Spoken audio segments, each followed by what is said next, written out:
All right, guys, welcome to the 14th episode of North Georgia Advocate Podcast.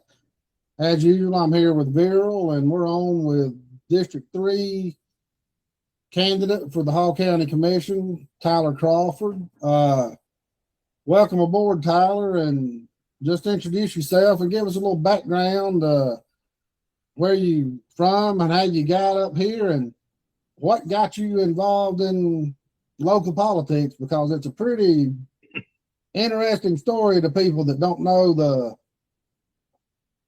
background of how things work in this town. And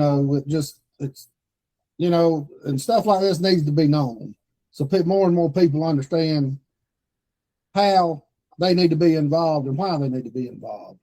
Yeah. Well, say first of all, congratulations on episode 14. Obviously, you guys are doing a great job, so it's pretty cool to see you guys. I think I've listened to every single one of them. So I usually have it on. I try to listen to like podcast stuff at work.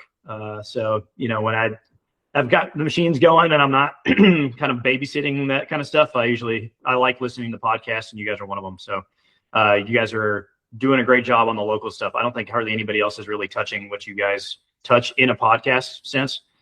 So appreciate that, what you guys are doing. It's great. Thank you. But so my name's Tyler. I'm 40 years old. Been married for 18 years. I've got 3 kids.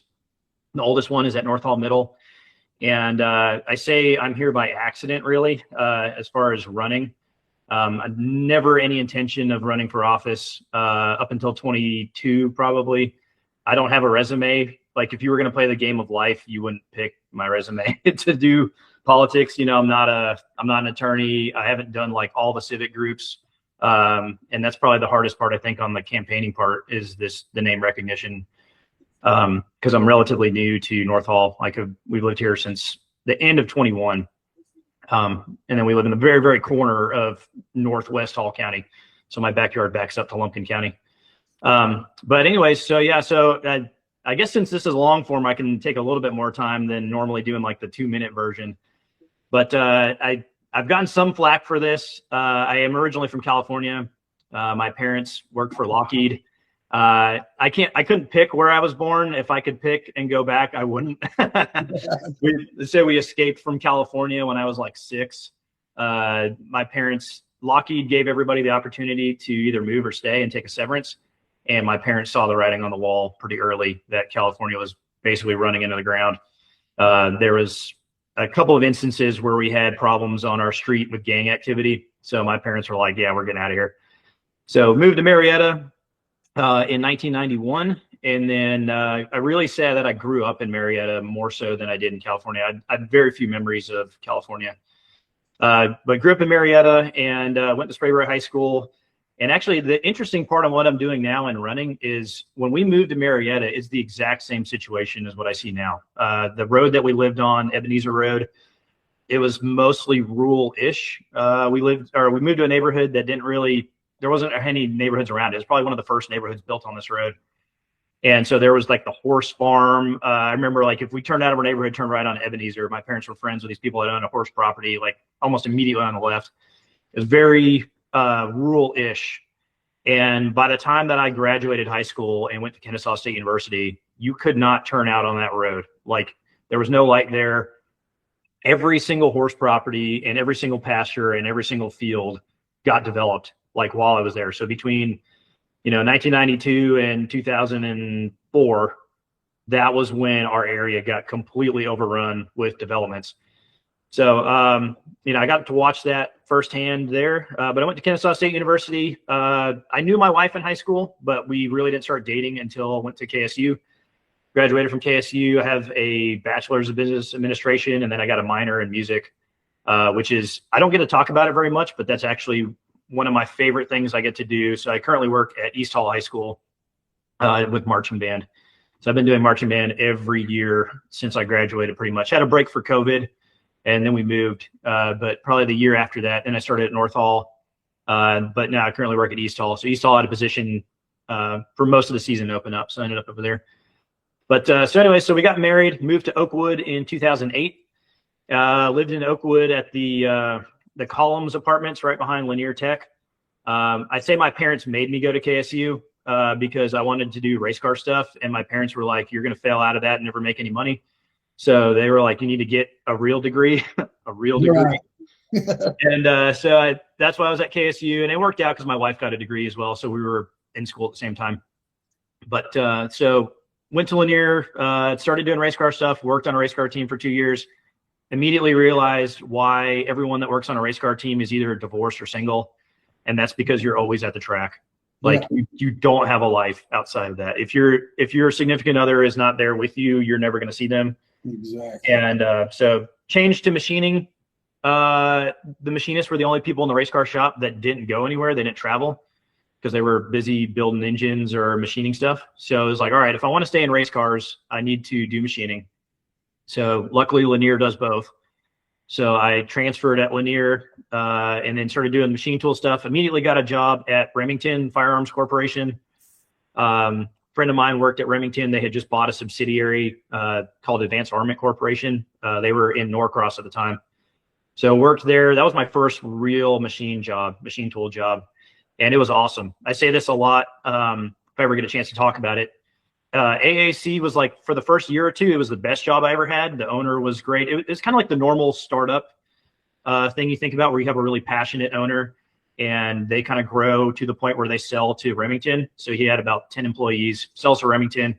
About a year later, Remington gets tired of him just because, normal CEO stuff, you want to do the things now, right? Like you don't want to wait for the committee to sign off on your one hire.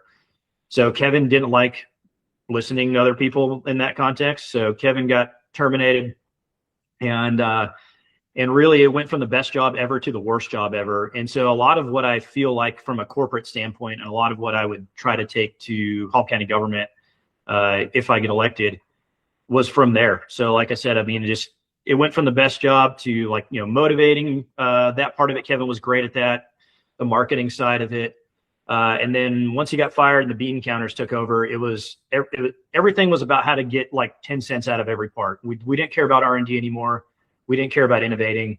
We didn't care about really much anything. We just cared about really just cutting a quarter or whatever we could out of every single part. And watching that happen and watching it fail that way was, eye-opening to me, because that was the first real corporate job that I'd ever had.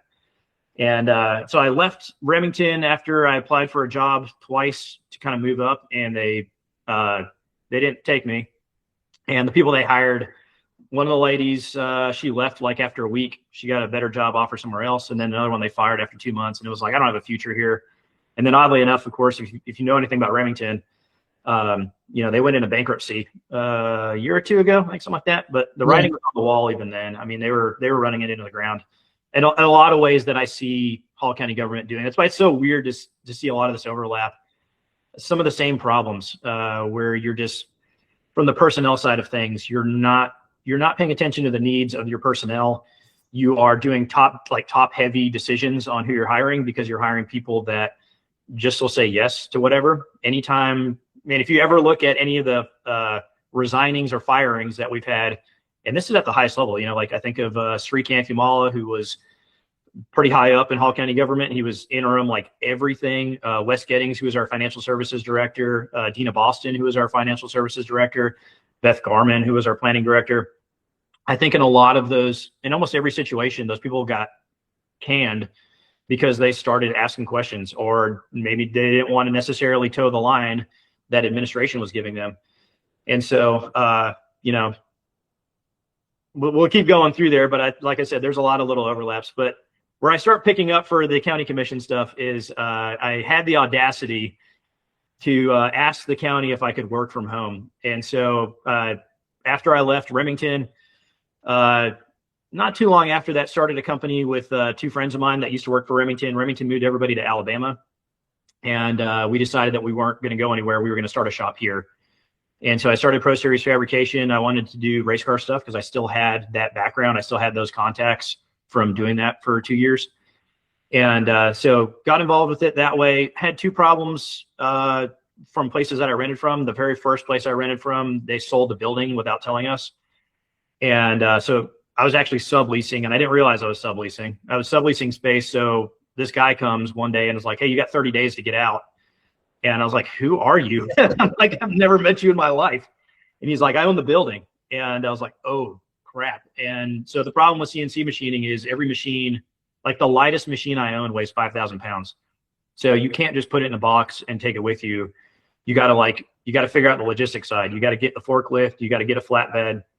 So you got to figure out where you're going. Not everywhere works. Not everywhere has a loading dock. Not everywhere has 3-phase power. And so you have to plan ahead, and 30 days is not really an appropriate amount of time to plan ahead. So very, very fortunate that Panos, who's in Brazelton, they had some space. And so Dan kind of took me in. I rented a corner from them. And then kind of the similar thing happened at Panos a little bit, where they were wanting the space back. And it was like, okay, if I have questions about where I'm renting space, why not just build a shop and work from home? And of course, anybody who's ever run a business, you get to a break-even point where you really need to probably start hiring somebody because there's just too much stuff to do. And so the more that I worked, the more reward that I had, because the bigger we were getting, the more money you're making. But the problem is I basically became married to work. And so the idea was, all right, if I'm going to be at work a lot, then why not work from home? And then that way I can come up, when I eat lunch, I walk up the hill to eat lunch. I get my elementary schoolers off the bus sometimes. So I walk over to the end of our driveway. So that idea of I don't have to leave work necessarily to be able to do all the other things that make the family part work. So it's great now because that stuff's past us now. But at the time we really need to do something that's more efficient with our time than, because especially, I was in Brazelton. I was in Statham before that. So it was always kind of a little bit of a long drive to get to work. So you're wasting an hour and a half a day just in traffic. And so, but yeah, so we decided to build this shop. So we looked around for a while, couldn't hardly find anything. This is 21. I say COVID really pushed us over the edge. The Gwinnett County school system, they were doing silly stuff. My wife was like, we got to get out of Gwinnett because we were living in Beaufort at the time. And so we left Gwinnett. We sold our house. We sold a rental house, and we were going to basically just find somewhere that had 3 to 5 acres, enough space to build a shop and be able to do that stuff. And we looked for a while. We looked for a couple months. Finally found this place out in Murrayville here. And we thought that because we were so far out of the way that nobody would care. That was the whole idea, right? If you're going to buy a couple acres, who the heck cares, right? Because nobody's around. People shoot guns. There's cows out here. I can see 10 cows through the window right here. And so we really thought very naively that we weren't going to have any problem at all. We were just going to come out here and build a shop and never know anything. And if that had happened, I would not be running for county commission. And I didn't know anything about the rezoning process, didn't know any of that stuff. So my wife is like, you need to tell them everything up front. You need to be very truthful with what you're doing. Okay. So I know the exact moment in which I probably messed that up. And I told them that I was manufacturing. And so the county at the time, there was a planning director, Sarah McQuaid. Beth Garman, oddly enough, she was a senior planner, I think. But had a phone call with them, and they were like, oh, well, if you're doing manufacturing, that needs to be in an industrial rezone. And I was like, man, I don't know. Okay, whatever. I'm working from home. And so we go through that process, fill out the application for a planned industrial development, because their rationale was the planned part of it means that you only can do one thing. And so it was only going to be manufacturing. And we start the process, and there was that moment of, do you go talk to all your neighbors? Because I figured pretty much anytime a yellow sign goes up, you're going to immediately piss everybody off around you. And so we put the yellow sign up, and I tried to go talk to everybody. So I talked to my neighbors, and which is oddly enough, I'm actually friends with most of my neighbors. In fact, the people that live behind me, I'm very good friends with. Jimmy and Sherry Edwards. I talk to Jimmy multiple times a week. But so I tried to go talk to everybody and let them know, hey, you're going to see a yellow rezoning sign, but don't freak out because it's just me. It's just a building for the 5 CNC machines I have. I don't have any employees. I have an intern, but it's not whatever you're going to think that in your head it's going to be. It's probably not that. So, I had some pictures that I had with me. I tried to talk to them as much as possible. There's only one guy that I didn't talk to on my road. He wasn't home that Saturday. So when I go through the process for the PID, man, it's a mess really from the first meeting. So from the very first meeting that I had, oddly enough, the county recommended approval, which I don't even agree with. I don't think they should have recommended approval. I think it should have been in the variance that I eventually got. But we start the process. There's only one guy, and it's the guy I didn't get a chance to talk to. And he says, I don't have a problem with it, but if you pass an industrial rezone, you're going to open up the 100 acres across the street from me, and then the 40 acres, it's kind of like right here. You're going to put on the map for developers in the future to also do rezonings out here, which actually I kind of agree with. I mean, when you look at the way that works, there is validity to that argument that if you do spot zone something, you potentially can get more stuff around there. Mm-hmm. And so it started off that way. They tabled me. So Chris Braswell was like, I don't think you have an appropriate stormwater management plan. And so they tabled me immediately. I come back. And when I come back, the second meeting that I have, all of a sudden, there's like a very coordinated effort. So there's a guy that says, I'm going to kill his grandkids from the air pollution from my industrial rezone. There's a lady that says that I'm going to contaminate the water table from my industrial rezone. There's a guy who says I'm going to destroy Henry Smith Road from the traffic that I'm going to bring from my rezone. So a lot of the stuff that you normally hear from rezonings like that, all of a sudden now there's people saying that about me. And I'm like, dude, you guys don't know anything about me because if you had ever come by where my shop is, you guys would be so unimpressed with what you guys are building this out to be. And but yeah, the biggest one there was it was very coordinated, and I noticed that immediately that everybody had like kind of the same buzzwords. And I'll never forget this. The guy that I ended up fighting the whole time, what he said to me before that second meeting start was identical to what Chris Braswell said in his closing remarks. So when they closed the public portion, I think it's Chris, but he made a motion. Somebody, it might have been Stan, I guess. No, because Chris voted against me. In his vote against me, he said identical to what my neighbor had said. Like if you had a transcript of what my neighbor said and what Chris said, it was identical. And I'm like, okay, they've been talking, it's like immediately like a red flag. So the next one, it actually barely passes 3-2. So Stan, Johnny, and Trey Bell, who was at the Planning Commission at the time, they actually vote for it. So it passes 3-2 for the industrial rezone. And so I go to the Board of Commissioners. I can't remember if it was Beth. I asked somebody up there about meeting with the commissioners because I didn't know any of this stuff. And I'll say this all day long, which is that the process of rezoning or the process of getting a variance is not made for people that haven't done it before.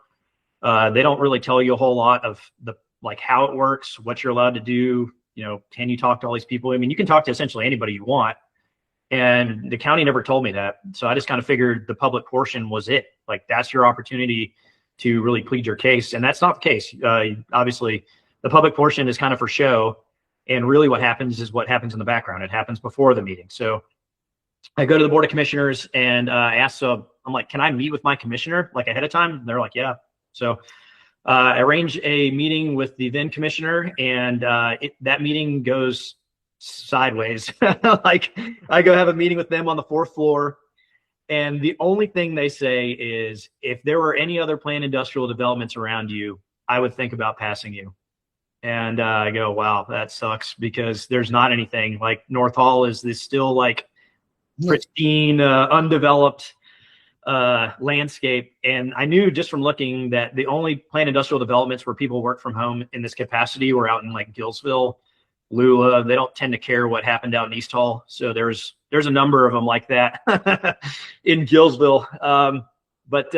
So I knew that there wasn't anything like that. So our meeting is 5 minutes long. I mean, literally, it was the biggest waste of time. They could have told me that in an email rather than making me drive down to the government building. So I have my meeting. The same exact stuff comes up, and I don't get any votes. So my planned industrial development was recommended for approval. It passes 3-2, and then I go to the Board of Commissioners and don't get a single vote. And it was like, what the heck just happened? How do we have a recommendation for approval? How do we pass the Planning Commission? And then how do I not get any votes? I mean, I had everybody telling me, oh, well, if you pass the Planning Commission, then you're in. And so there was a lot of stuff that ended up being in the background. I remember the first person I talked to, they clued me in on how things work. And it's exactly what you alluded to earlier, which is there's a lot more at play, especially in North Hall, about how things get passed and approved than there is just a public portion of a meeting. there's a lot of jockeying in the background. And as it turns out, my neighbor, you know, probably no need to drop many names in this, but my neighbor, his company, he employed at the time Richard Higgins, who was the chairman of the board of commissioners. Richard had sold him his logistics company. He went to go work for him for a couple of years. I assume for probably a tax, probably something like a 1031 exchange, where if you sell the company, you work for them. Maybe there's some break there. I don't know. Right. But then he also, at the time, he was a big donor to that commissioner. So the commissioner that was the then District 3 commissioner, he maxed out the donation that you can do, individual donation. Their company also donated to this individual. So when you start kind of peeling back the layers, you realize it didn't really almost have anything to do with me and the application. It had everything to do with what was happening in the background. And like I said, you go through that process and you see exactly how things work. And but I didn't have a choice. So I thought about selling our property. I looked at moving to Lumpkin County and White County. Just because I knew if this was that ingrained, then you're going to have to wait until these people are gone. Like if you off the bat don't have 2 votes, then you have a really hard time. You have to convince the other 3. And so I looked at moving to Lumpkin, looked at moving to White County, and talked to their planning and zoning departments. At the time, Lumpkin was under a moratorium, and then White County didn't care at all. So White County didn't have hardly any zoning restrictions at the time. Yeah. So we looked at moving to White County. And then, of course, in 21, 22, you could sell everything that you wanted all day long, but you couldn't buy anywhere because there was hardly anything for sale. It would go in a couple of days. So we knew we were going to have a really hard time. And my wife was like, we just moved. I don't want to move again. And so we were like, okay, we're going to fight it. And we knew from that idea that, you know, the idea that you could work from home and somebody could tell you that you can't work from home is ridiculous. So it was like, there's got to be some way to make this work. You know, that kind of idea of like 40 acres and a mule. It's like, how dare, you know, if I buy a house and buy land and I can meet the setbacks, how is it that you can tell me that I can't work from home if we meet certain guidelines? And so I had to wait. At the time, if you got denied for anything, you had to wait 6 months. And so I knew that a PID was probably not going to fly again. Like I said, I already knew I didn't have 2 votes. And so there's a path, the home occupation path. There was a variance called a rural business. And I'll never forget it. At the time, it was in the municipal code at 17-350-140. I had that thing like memorized. And also concurrently to this happening, the county fired Sarah McQuaid, who was the planning director, over a bogus charge. They said that she was writing the wrong dates down on a rezoning notice. So they fired Sarah McQuaid. They fired Beth Garman the first time. They fired a guy named Justin Crichton. They fired like everybody in planning and zoning. So when I wait the 6 months to go back for a variance, there's nobody there. Like there's literally nobody there from when I had applied for the planned industrial development. So nobody knows the story. I have to really kind of do my own homework, do my own legwork. They had 2 interims. And as I apply, we hire a new planning director, lady named Randy. And it just so happens to turn out that Randy's husband also works for my neighbor. So I'm like, what are the chances? And so, of course, you know, tied in with Richard. And so it was like, holy crap. So I applied for a rural business variance. And immediately she denies my variance. She says that I don't meet the criteria for the rural business variance. And it's interesting because the county had just recommended approval for a planned industrial development to do CNC machining. And then now here they are denying a variance to do the same thing. And basically the same site plan, the same building, same everything. So I had to pay $250 right off the bat. So I'm $700 in just getting heard for the variance this time. And I knew I figured all the same people were going to be around. So I did my own traffic study. So that those 6 months really, I would say, allowed me to really plan ahead because I didn't know anything going into the planned industrial development. So going into the variance, I really get an opportunity to see what else is happening, follow along with the Board of Commissioners, follow along with the Planning Commission. How do things happen? How do things work? So I bought a trail camera. I did my own traffic study out in front of my yard. There's one tree in my yard. I recorded every single thing that passed by my house for like 4 months, 5 months. And I had this on an Excel spreadsheet because they were saying that my industrial traffic was going to destroy the road. Well, down my road are 2 chicken houses. So we get about 7 or 8 tractor trailers a month between the chicken houses. So if I have 4 or 5 tractor trailers a year, you cannot say that I'm going to destroy Henry Smith Road because there's more in 1 month from the chicken houses than what I'm going to bring in a year. So did the traffic study, did as much as I could for the background. Oddly enough, I talked to Beth while she was working for Forsyth County government. I met with Beth twice just to make sure I was on the right track. I met with Justin once. He works for a private firm out in Athens. And so I build my case. I come back around. It's all the same shenanigans. It's all the same stuff. It's all the same people that I'm going to kill everything and destroy everything on my road. It passes the planning commission 4-1. Chris is the only person that's never voted for me. So, it is what it is there. But I make it to the Board of Commissioners, and I did not know that anybody can appeal any planning commission decision. So when I filled out the planning commission form for the variance, or the form for the variance to get heard, I thought I was just going to like sail through, because variances are normally decided by the planning commission. And so, when I fill it out, I had no clue of this. And I remember asked Brittany Passmore, who's down there, and she was like, no, anybody can appeal this. And I'd already filled the paperwork out, and I was like, oh no, because I know my neighbor's going to appeal it. Like, it's this petty. Like, he filled out a thing with the marshal's office that I was operating without a permit, that I had an inoperable vehicle in my yard. It's incredibly petty at this point. And so we go this thing. I know it's going to get appealed. I know I'm going to pass the planning commission just because I passed last time, and it's much less of an ask for a variance. But not knowing that anybody could appeal it, I made a little bit of a mistake. Luckily, I had a meeting with Stan. Oddly enough, Stan actually did help me out quite a bit, which is problems. But I met with Stan at the cabinet place, and he calls the then commissioner, and whatever conversation he had, he's like, you're going to have to wait. And this person's never going to vote for you for any reason at all. Doesn't matter that it's a variance. And so Stan he motions to table, and we actually get heard at Greg Poole's very first meeting. So that first meeting in January, I'm heard by the Board of Commissioners. It passes the Planning Commission, and all the same stuff. And there's this wild card that happens. We had actually requested a meeting with this guy and his church, because like I said, it had gotten really petty. And in the meeting, it's on Vimeo. I think at some point I might play this back. Richard brings this up in the meeting, and that I'm trying to slander this guy's name to his church.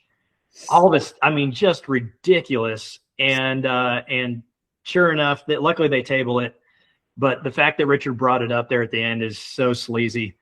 But anyway, so I get tabled. I barely pass. In fact, I passed 3-2. Oddly enough, the three amigos who have been so appropriately named, Jeff, Billy, and Kathy, they actually vote for it. And so I pass the Board of Commissioners 3-2. So Greg, unfortunately, makes a motion to deny based on in my opinion, a straight up lie from the planning director. She states that I'm going to have to pay for 9,500 feet of water line and a fire hydrant. And that's about $2 million. It was like a little under $2 million. Good Lord. So Greg makes a motion to deny because he doesn't think that I can pay, and I wouldn't. I'm not going to pay for the water line. But he makes a motion to deny because in his idea, I need to come back and ask for something that's not manufacturing. So that way fire services doesn't get involved.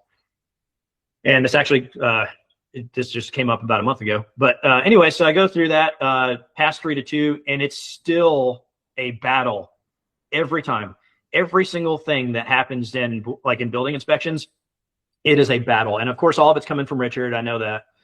But every single thing, I remember the dumbest thing ever was the meter base.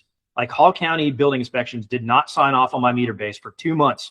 So I put this thing out there. I request a permit, right? For the electrical permit, I install the meter base on the building. They did not sign off on it for 2 months because they ended up coming back around and said that my meter base was not appropriate. I'd put a dual meter base on there because I wanted to separate the electrical usage from my shop to my own personal use. And they took 2 months to decide that. And it was everything. It was a battle. They said that I had to provide engineered drawings, which I had, but I didn't want to give them. So I said, you don't need them. And they sent 2 people out from building inspections. I was not there. They sent them out on a day that I never requested this. I didn't fill out a permit for nothing. I did not request them. They sent 2 people to come out on my property, and they brought a tape measure, and they determined that I was 2.5 inches long on my 100-foot dimension for my pad. Therefore, I had 30 extra square feet. Therefore, I needed to provide engineered drawings because I was over the threshold. And I'm like, you guys are ridiculous. I had one meeting out there, And the whole thing was coming back around. They wanted me to fill out a commercial permit. They said that I could not move forward without signing my building over under a commercial permit. And I knew, because they had already played this hand, that I was going to have to pay for the water line, because the code states that any commercial building in Hall County must be within 500 feet of a fire hydrant. So I'm not doing the fire hydrant. And so what happened was they came out. So it's the planning director, the assistant planning director, John Estelle was there actually. Sri Kanthimala was there. And they said, you're going to have to fill this permit out. And the day that everything changed was I told them no. I said, you guys are going to pound sand. I'm never going to fill out a commercial permit for this building. You guys are going to start acting the right way. You're going to do this the right way, or we're going to go back to the Board of Commissioners, because I have 3 votes and you have 2. So you can either do this the right way, or I can make a big scene out of this and start blowing this up and shame you guys into doing your job. And it changed a little bit from that day. I think they realized that I wasn't going to back down, I think, at that point. The other thing that also, once Richard lost, that got a lot better. And I hate to kind of like rail on Richard, but like I said, it got really petty. But once that like chairman seat changed, a lot of that stuff changed. Randy resigned the day after Richard's last day, the planning director. So once that cycled through, things changed considerably. And David Gibbs has the exact same story on LL Farm. He was fighting a similar situation, and he had to wait for the Board of Commissioners to change in the same manner. And that's the part that sucks. You mentioned that, Chris. There is that kind of good old boy type establishment where if you're not in that group, you're just not going to get what you want. Like, It doesn't matter if you're a taxpayer, it doesn't matter that you're a landowner, it doesn't matter nothing. If they don't know your last name, you're not donating the right people, and you're not in that group, sorry, like somebody else that we know doesn't want you to have it, so you're not going to have it.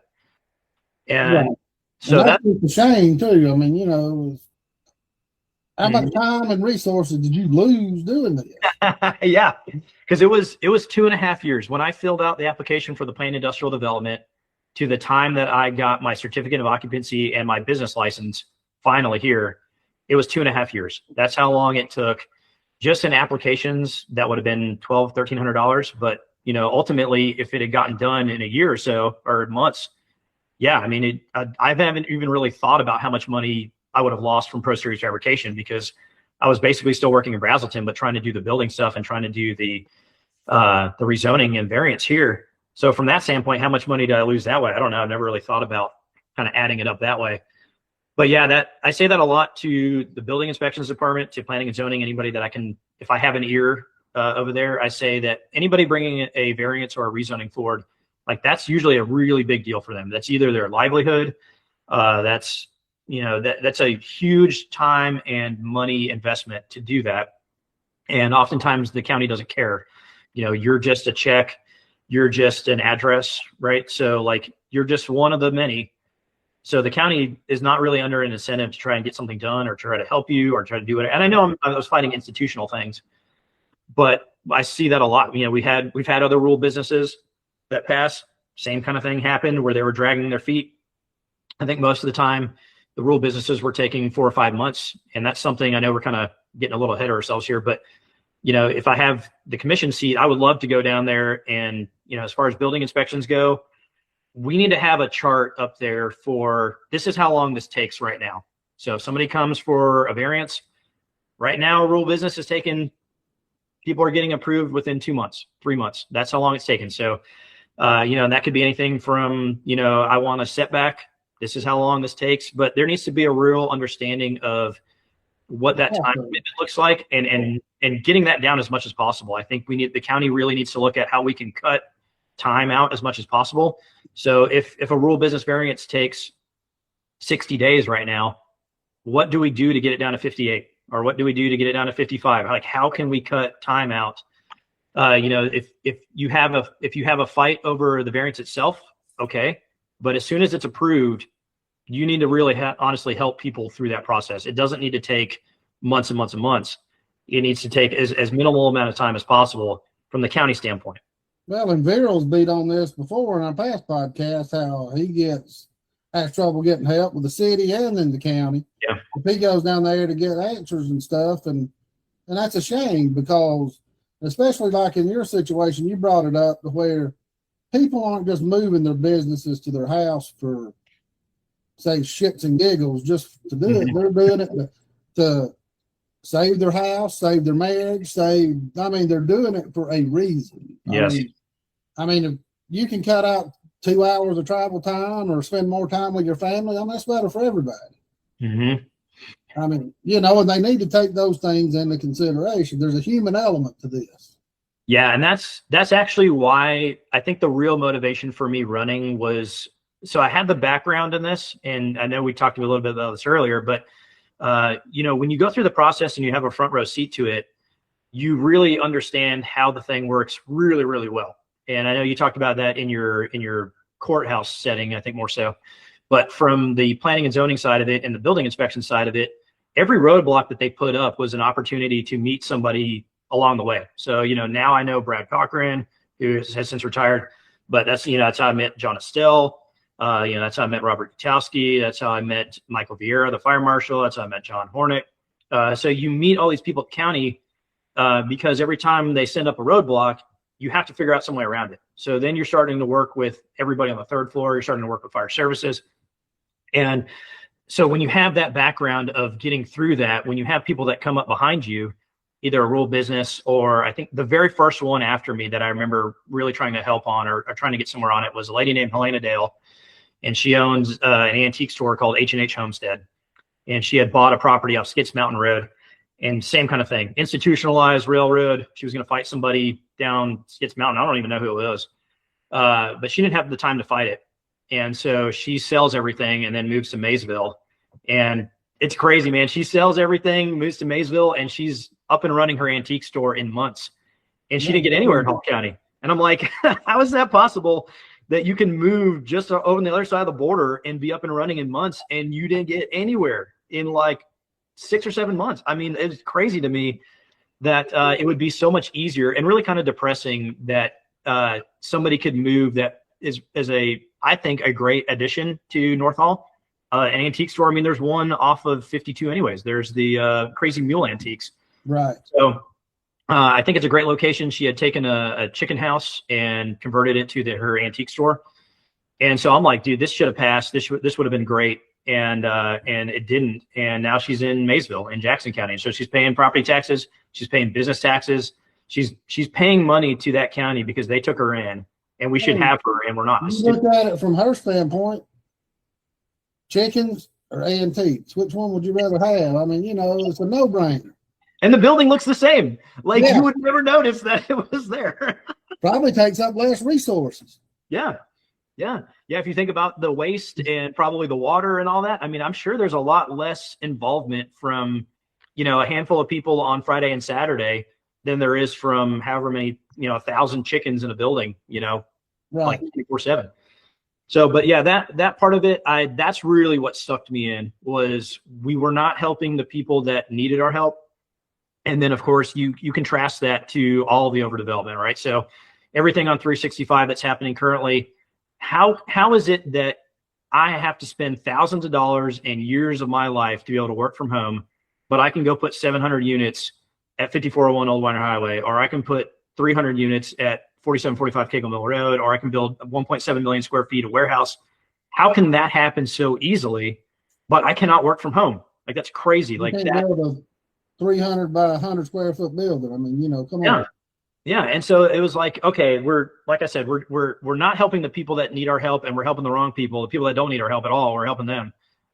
And so I saw this play out time and time again, several applications after that. So there was, I think the first one right after that was kennel. The second one after that was equestrian center. There's currently one for a residential board and care, like we talked about a little bit earlier.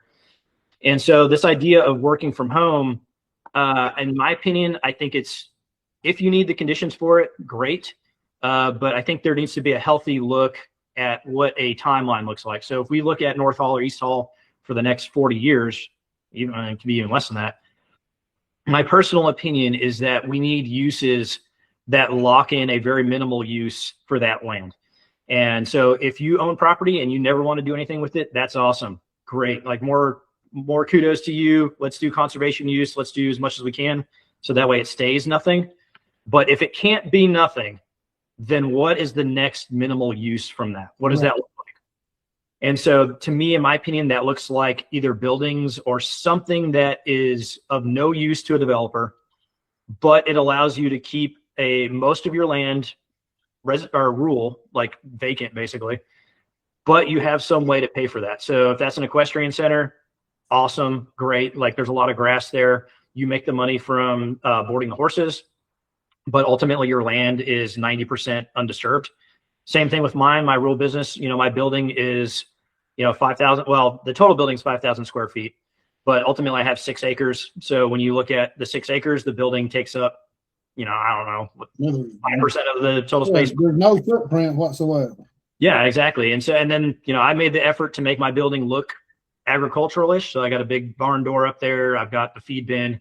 I didn't want something that looked like a machine shop, even though by right I could. There was not anything could say. It's my building. It's my property. I can build whatever I want out here. It was just the use that was subject to approval.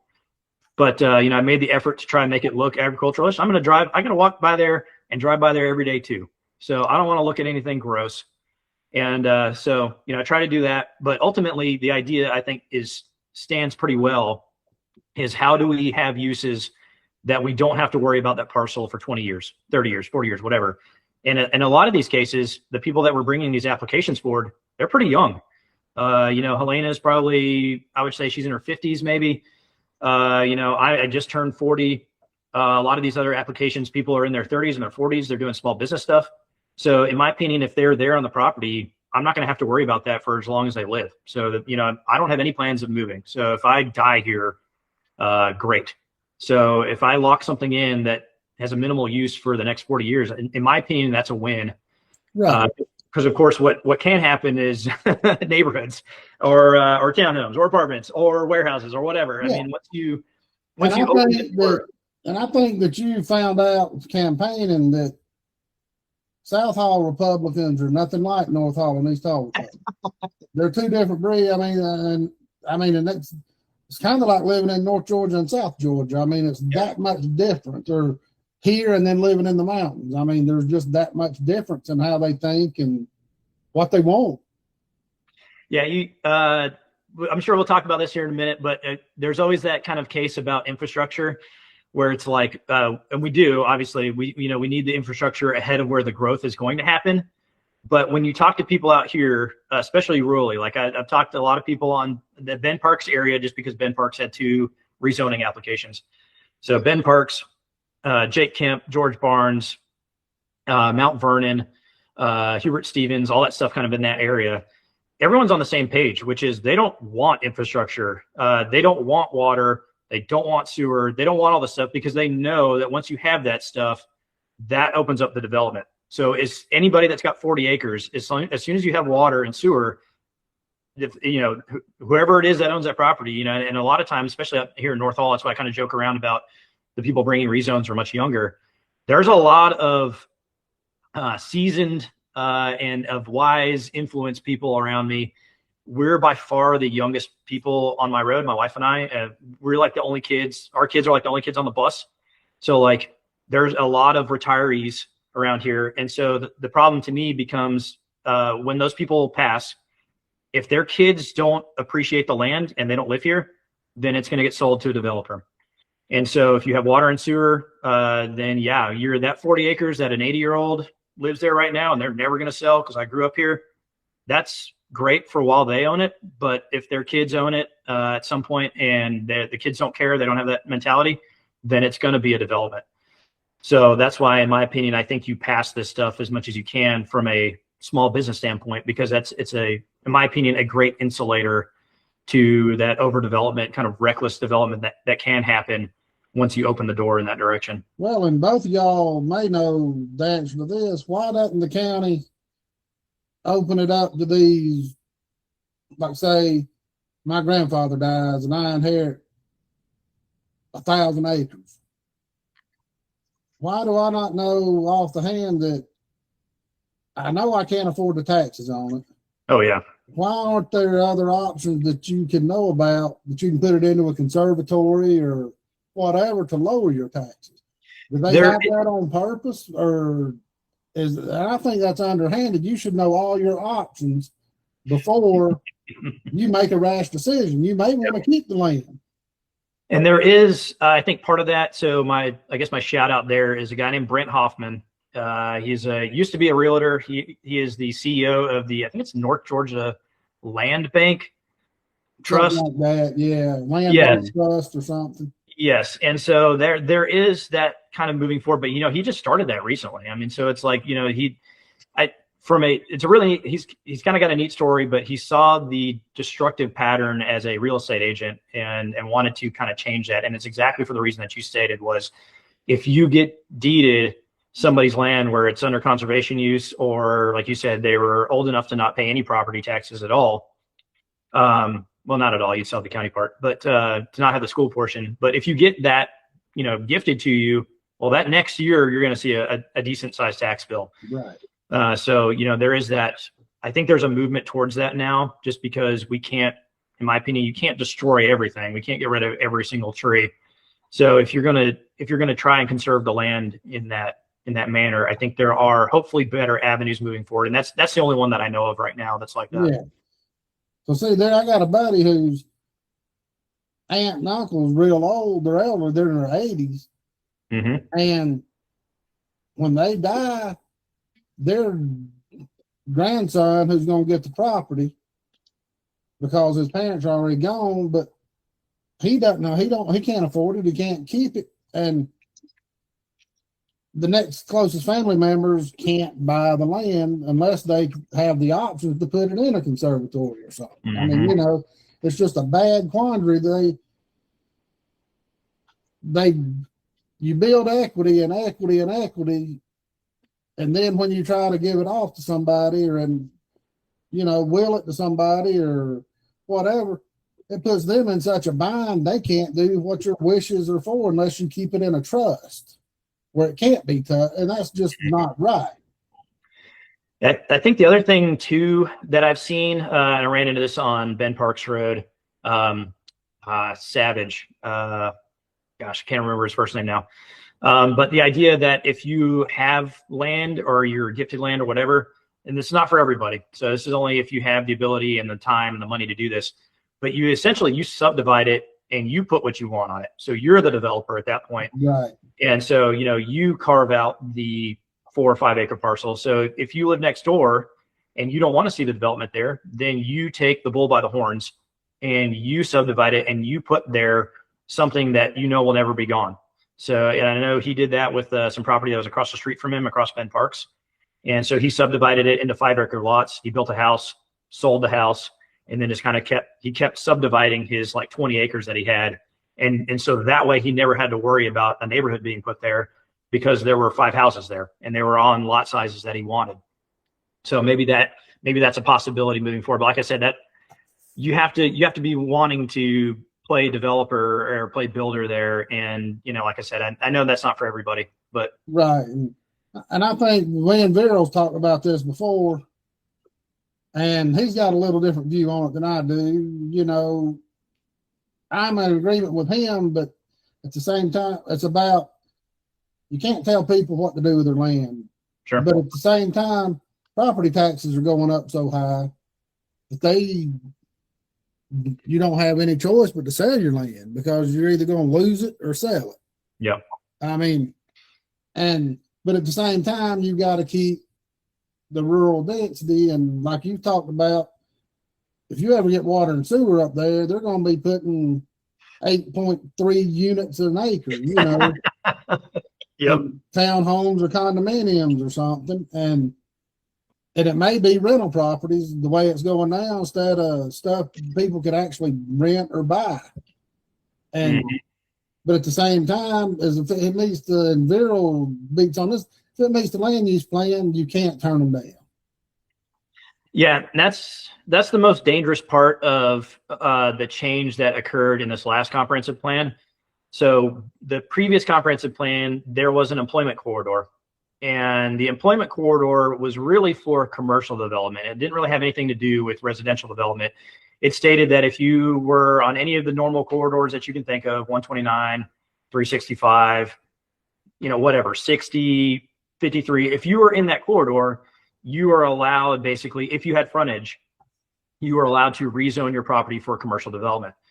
That makes sense, right? So if you have frontage on a corridor, yeah, absolutely. You probably want point of sale type commercial development.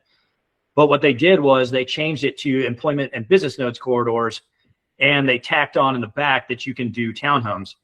And so you looked at the change that happened at 4745 Cagle Mill Road, that, and I talked about this at the Hall County GOP meeting, was in the previous comp plan, they were in employment corridors if you had frontage on 365, which 2 of those parcels did, but that did not affect your residential density.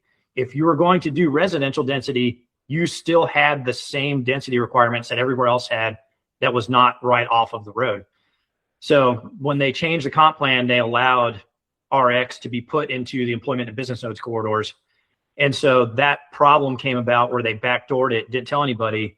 And like you said, it changed how the corridors are looked at from a land use standpoint. Now it's not just about commercial development. Now you can also cram in that type of development in the corridors as well. And we see that on 211 most often because, of course, that also got added to the employment and business nodes corridors. So that's what's allowing that type of residential development, which, you know, I know Steve Gailey has talked about this a number of times, that the sewer going up 365 was never intended for residential development because residential development has so much more, sewer usage. I think it's like 2.2 gallons a day, I think, or something like that, or I don't know, whatever. Crazy. Yeah, whatever the usage is in that sewer system was never designed for residential. It was only designed for commercial, and the comprehensive plan supported that because you were never allowed to do residential in the corridors. Well, I mean, you were allowed to do residential, but it wasn't to the high density standard that we have now. No. And so, to tie into what you were saying is you had to have access off of 365. Yeah. You couldn't have access off Cagle Road or any of those other roads. That was the deal. You had to have access. Now go ahead. I just wanted to add that in there. Yeah.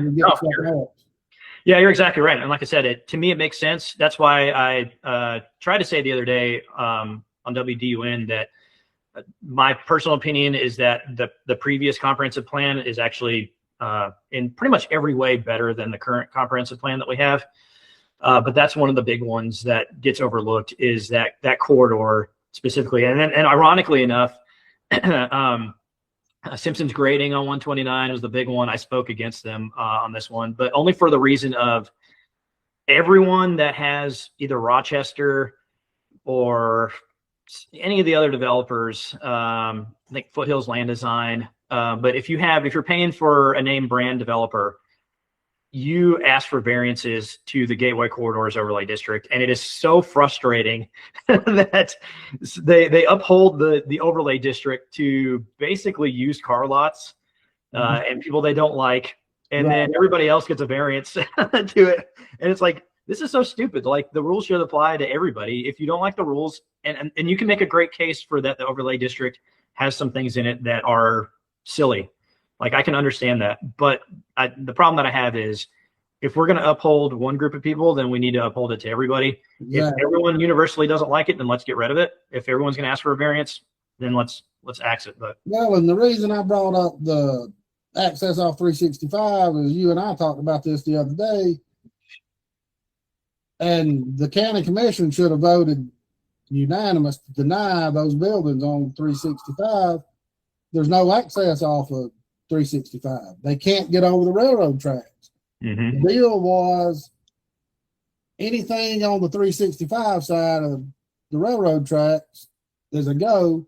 Any commercial building on the other side of the tracks, or they have to access it off of Cagle Road or Cagle Mill Road or any of those side streets, is a no-go. And this land's right next to Kubota, and that's probably the reason Kubota never jumped the track right there to build right next to the buildings they already own. Well, two things there. One, my personal belief is they want Cagle Road to be a frontage road. I think at some point we'll probably see that.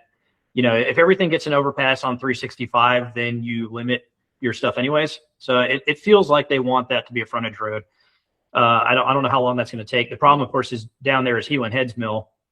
There's no way to run a frontage road through Hewlin Heads Mill. So in some ways they're going to be kind of limited on what they can do. But like you said, they absolutely opened the can of worms now, where they're going to have a bunch of stuff on a road that was never meant to support that ever. You go drive down Cagle Mill Road, and it is like a nothing road down there. I mean, there's very few houses, a couple trailers. There's a gravel road where it's parked gravel. Just nothing down there. Man, as curvy as it is, how in the world tractor trailer is going to be navigating that thing? Yep. So let me ask you this then, like, Sure. shouldn't public services or public works or somebody step up and say, hey, this sewer system that we have here wasn't designed for this. There's no way any of this can go in, yet you have commissioners and developers getting the stamp of approval and giving the stamp of approval to put up 8 units per acre or whatever it may be. At what point does the department that's supposed to be responsible for sewage and water and all of this stuff come up and say, hey, I mean, because we have fire marshal comments, we have engineering comments, we have planning and zoning comments. At what point do we have those guys come up and say, hey, wait a second, this is all fine and dandy, except our sewer system can't handle this type of water usage? Man, that's something that I really feel like in the past probably month or so, you really need a pre-meeting before they fill out an application and before they pay any money. And I've thought about this for a long time. Certainly anything in District 3, because my personal opinion is that if nothing changes, if the scenario, if I get elected to be in office, if the scenario doesn't change, I will be there 2 days a week. So I'd be there Monday and Thursday. But really what I would love to do is tell anybody that's going to bring an application forward in District 3 or anywhere else, please come see me before you ever pay them a dime or ever fill anything out. And there needs to be some understanding of, like exactly what you said, of the sewer, the water. The other big one right now, and we just had this off Triple Gap Road in Alto. She applied for a board and care place, and her narrative stated enough residents that they were going to move her in, I think it's Chapter 28 in the Life Safety Code, or whatever chapter it was. But she was going to be above a threshold that she was going to have a fire suppression sprinkler system that was going to require, same thing they were talking about with me. It's just she was going to have to pay for 1,700 feet of water line plus the 2 fire hydrants. And it's like when you get to the point where you are like already heard by the Planning Commission and the Board of Commissioners, like that is so late into the game to start talking about those kinds of things. Right. It's silly to me that, and Haley Stapleton, who was the applicant for this, she was months into this. She was like 5 months, 6 months into this, and she has to start over. So she had to withdraw her application. She has to, basically, she was going to split her building in half, do a residential 2-family, which is what her current application is for. But what a waste of time and money to figure that out 6 months after you've already brought the application forward. Like, why don't we have the meeting ahead of time and really figure out, and I've told them this, like planning and zoning, have the last application, like say you're going to bring a residential board and care, the last application that was approved by the commissioners, give them a copy of that. Say, this is what happened last time. This is what their requirements were. This is a similar situation here. Like, you need to know these kinds of things before you apply for anything, because like I said, you're going to waste months, you're going to waste money, you're going to waste $1,000, whatever it is. And so, yeah, I do think the sewer part of it, the sewer, the fire services, the engineering part of it, they really need to be more upfront in the process, not just notes in the back of the packet. They really need to be at almost kind of the forefront of the planning and zoning process, because you can't just put everything anywhere you want right now because the infrastructure doesn't exist. So, like you said, I mean, if it's at capacity, or we're going to add stuff where we're going to really tax the services that we have, sorry, but just because planning and zoning, just because the comprehensive plan says you can, that gets really expensive to do that. Like, you're going to put a cost on the taxpayers to add additional capacity. That was like, maybe you don't do it here. Maybe you do it somewhere else in another part of town or whatever. But yeah, that idea of really thinking from the back of the packet and putting that at the front, that doesn't exist currently. I don't see anybody really making an effort to try and get that, well, I mean, this is on par with anything to do with government. And yeah. But Tyler, I wanted to ask you, so like when you got started in your whole process, at what point, and I'm kind of wondering if it was your wife that made you do this, but to be the good guy and do things the right way on your property, go ask for permission. Because if that was me, I'm building and I'm running my power and I'm setting up the machines, these guys are never going to come inside and look at what I got going on. Never have to deal with the BS of government in general, but particularly Hall County government, and just come find me. Yeah, there would be, if I had to do it differently, I wouldn't do it the same way. I do say that the silver lining onto what I did is that I'm running for county commission now. So like if they had passed the planned industrial development, I never would have been able to do it because they would have held the fire code. I wouldn't have a choice at that point because it would be a rezoned property. Well, where the building was at would have been rezoned. But yeah, I mean, so the silver lining, of course, is that I know and I'm running, which is great. I enjoy this part of it. But to your point, yeah, I mean, if you're going to try and do it the cheapest, fastest way possible, you ask for forgiveness later. And that looks like we talked about before, you can build the building by right? So I'm on AR1.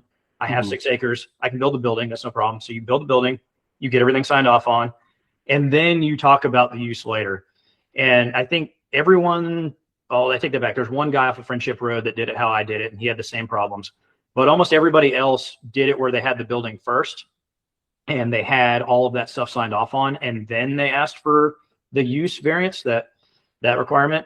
That's absolutely the way to do it. That would be my advice to anybody trying to work from home or do a rural business or whatever, is build the building, build everything that you want first, but know obviously the requirements to the variance, but do all the building first and then worry about the variance. Because also too, when you have the variance part of it, you can get in a situation where you start kicking in some commercial code, like they upheld a 1-hour firewall in my building. And so if you do it the way that you're talking about, where you do the building first, I wouldn't have that. That was added as a condition from the planning commission. And then the planning director at the time, that particular lady, she got the firewall attached through fire services. And so that part of it cost another $3,000 or $4,000. So you had additional cost, you have additional permits, you have additional stuff. But it all comes back to your previous point, which is you kind of do need to know what you're going to do. And there's really nobody at the county that'll tell you, there's not anybody that's like, hey, if you want to do this cheap and fast, you need to do it this way. Like, don't come talk to us yet. You're not ready. There's not any, they want to take your money. They want to get the check. And maybe if you're kind of bashing government a little bit, which they deserve it. But if you bash government a little bit, I think the idea that they want more applications because then it looks like more work for them. So, they justify. They're trying to justify their job. Yeah. Like, I got a reason to be here. All these people bringing applications forward. Okay. Yeah. And now let's get into one thing that we have trouble with this county commission is lack of communication with their constituents. You talked about, maybe mandating office hours, or they got to be there, or Mm-hmm. I remember talking to people that used to be on the county commission or the Gainesville City Council or whatever, and they used to take phone calls at all hours of the night. They always answered their phone. They published their phone numbers. They were open books to anybody that called them. Yep. And you don't see that anymore. No. And I will say that when we had trouble with the commission, I was in Jeff Stowe's district for some reason. Now I'm in District 3. Yep. Greg Poole's district. And I think when the county gave the city Clarks Ridge Park the rowing center, that used to be the District 3 cutoff. Now they've moved it up to Limestone. Mm-hmm. So just a half a mile from it, that's Jeff Stowe's. But we had to deal with Jeff. He always answered my phone calls. I mean, never, even the first time I called him, he answered. I mean, he helped us. But and I found out that's the exception to the rule with most of these commissioners. You can't even get an email response. Yeah. I mean, And they'll tell you they don't check their emails. It's like, that's not something I would be putting out there. Like maybe it went to spam. I think I'd rather hear that it went to spam than you just don't check it, period. Yeah. You know, I mean, isn't that in the code and the rules that you have to respond to emails? I know it is in the city, on the city council. I don't know about the county. Man, you would think that. I do think part of it too is, well, I don't know. I mean, I think the stereotype is the longer that you're there, the more you don't care.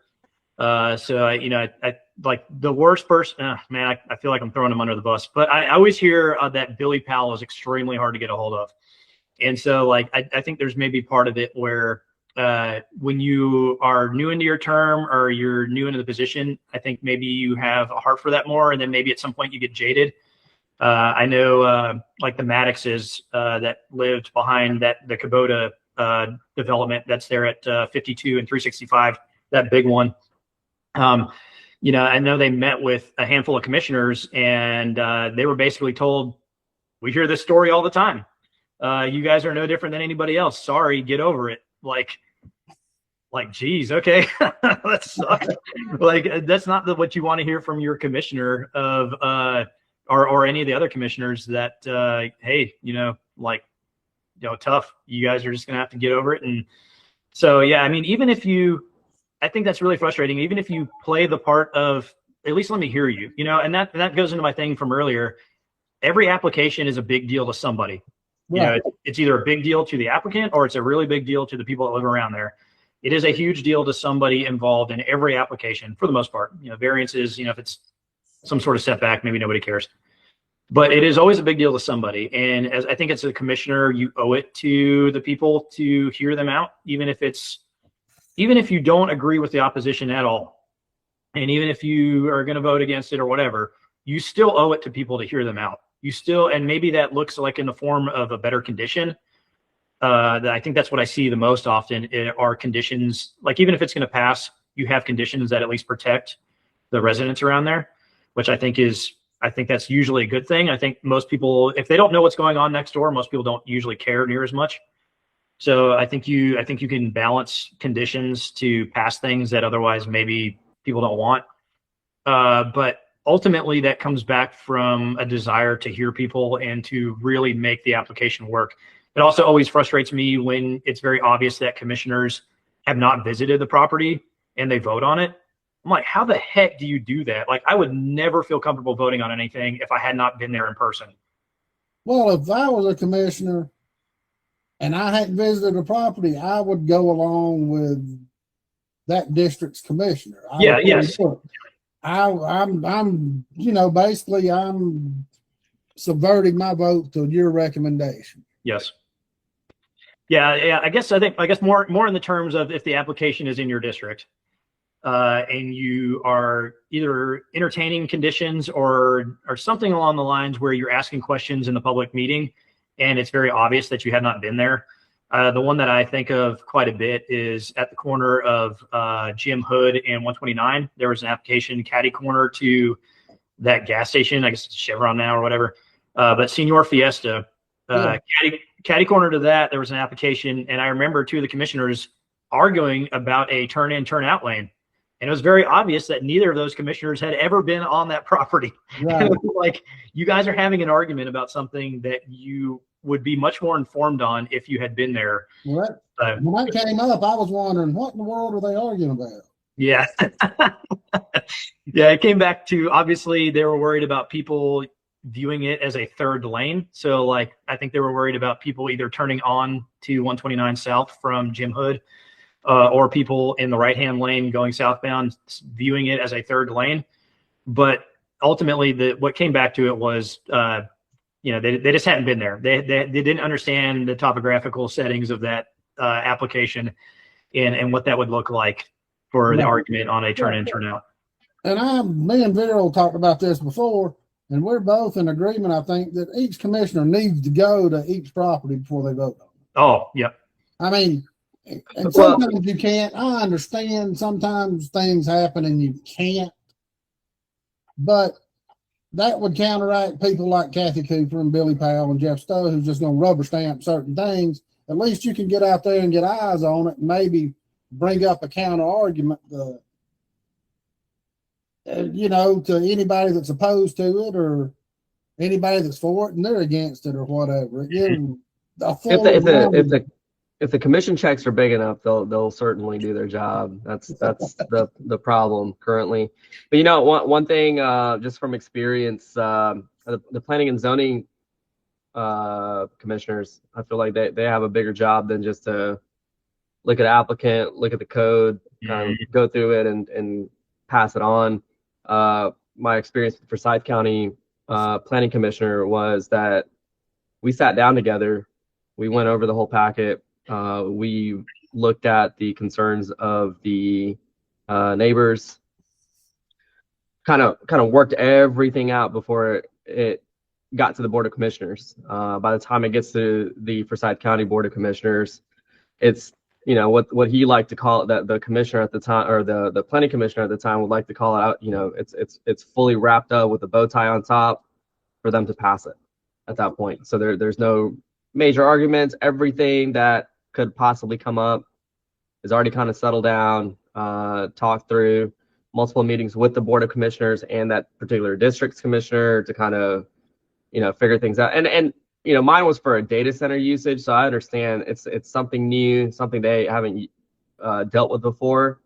So maybe they took a little bit more time to kind of process all of it. But that procedure, I feel like, for every application, especially big developments, big subdivisions, industrial, et cetera, maybe it needs to go through that. And more than anything, I think something as big as 700,000 square feet or 100+ units on 20 acres or something like that, anything like that, it needs to have a public participation meeting, in my opinion. You don't just go straight to a public a planning commission meeting. Like the public has no chance to ask the developer any questions about what they're planning on doing, what they're not going to do, address any of their concerns, anything, like nothing. You get zero chance as a public to ask questions. Mm-hmm. And then you gotta hear everything if you can make it to a public, or a planning commission meeting. If you have the time to go to one of those, and God forbid it gets tabled, and you made all the changes in your daily routines just to be able to go to this, because it does impact you directly, and it gets tabled. Oh, well, you got to wait another month now to hear this, or another 2 weeks. Yep. So I feel like that's something that Hall County needs to implement, is at least to a certain threshold. Okay, no public participation meeting, but any big developments that come through, as far as applications go, you have to hold a public participation meeting at an advertised location. You have to record it so that a planning commissioner or the district commissioner can review it and make sure that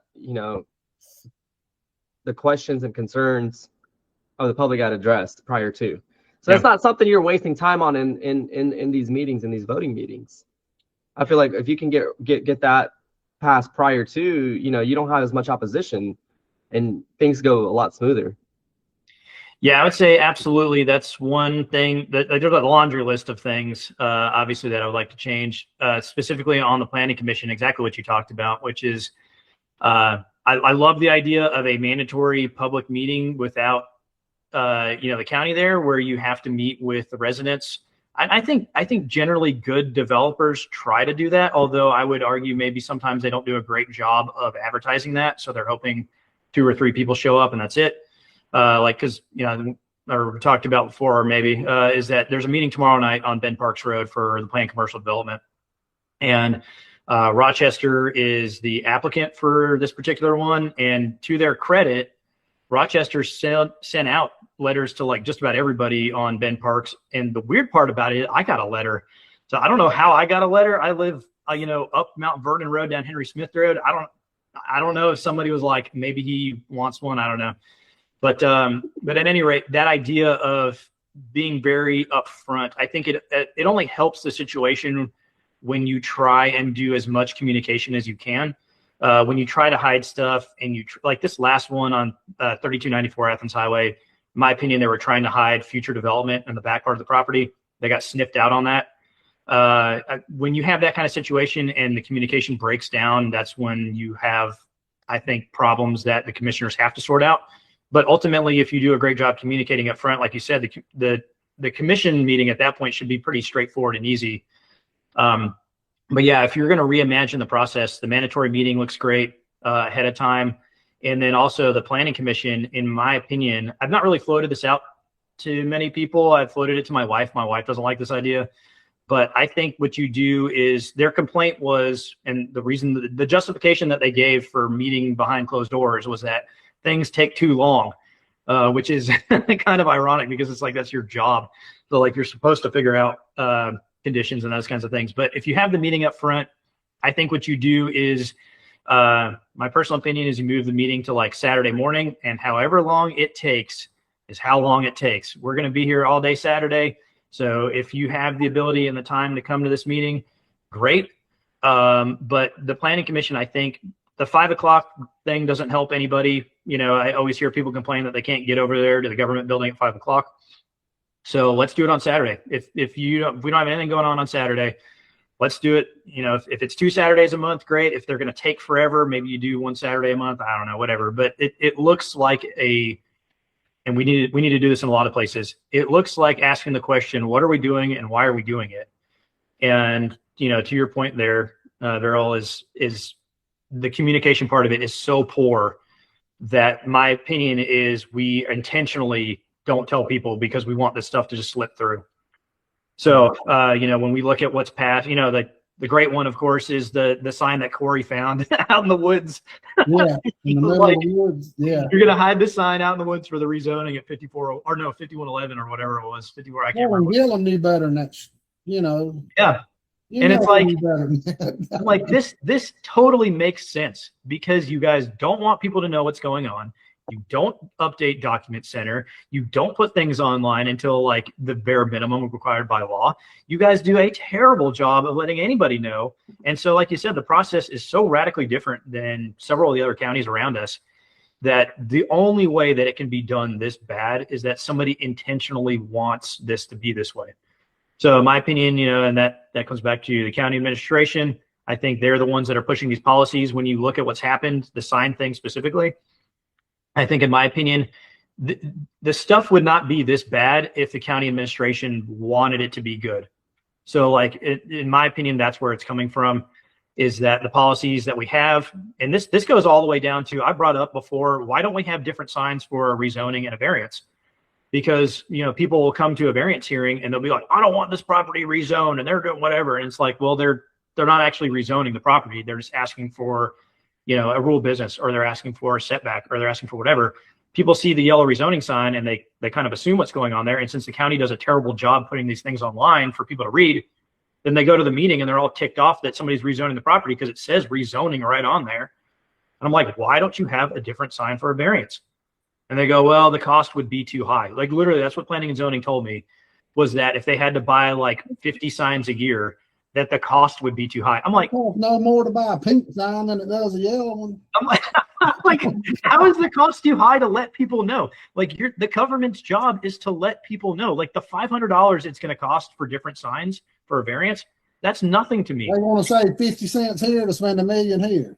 Yeah, and we have all the, you know, we can go off on all the you know, I always say, like, the fraud, the waste, fraud, and abuse that happens in the county government happens on the Monday. You know, it happens at the work session meetings because that's the least attended time. That's why they're at 3 o'clock in the afternoon on a Monday. Then they got those work sessions nobody can go into, and that's where all the deals are done, you know. Yeah, and that's why they're put on the consent agenda, because the meetings that people do go to, which are the Thursday voting meetings, they never talk about what's in the consent agenda. That's why the spending is put in that consent agenda, is so nobody brings it up. And it's like, you guys spend so much money on all kinds of stuff. And the dumbest thing, of course, is the water bottle thing. That's incredibly stupid in my opinion. Every work session meeting, there's usually something in there that you're like, we are blowing more money than what makes sense. But, you know, if you're spending thousands and thousands of dollars on change orders and whatever, surely you can spend $500 on a sign to let people know exactly what you're doing. So, we have misplaced priorities on what we're spending money on in a lot of places. And that seems to be one of them. Like I said, small stuff, but I think it all comes back to see where we don't care about communication.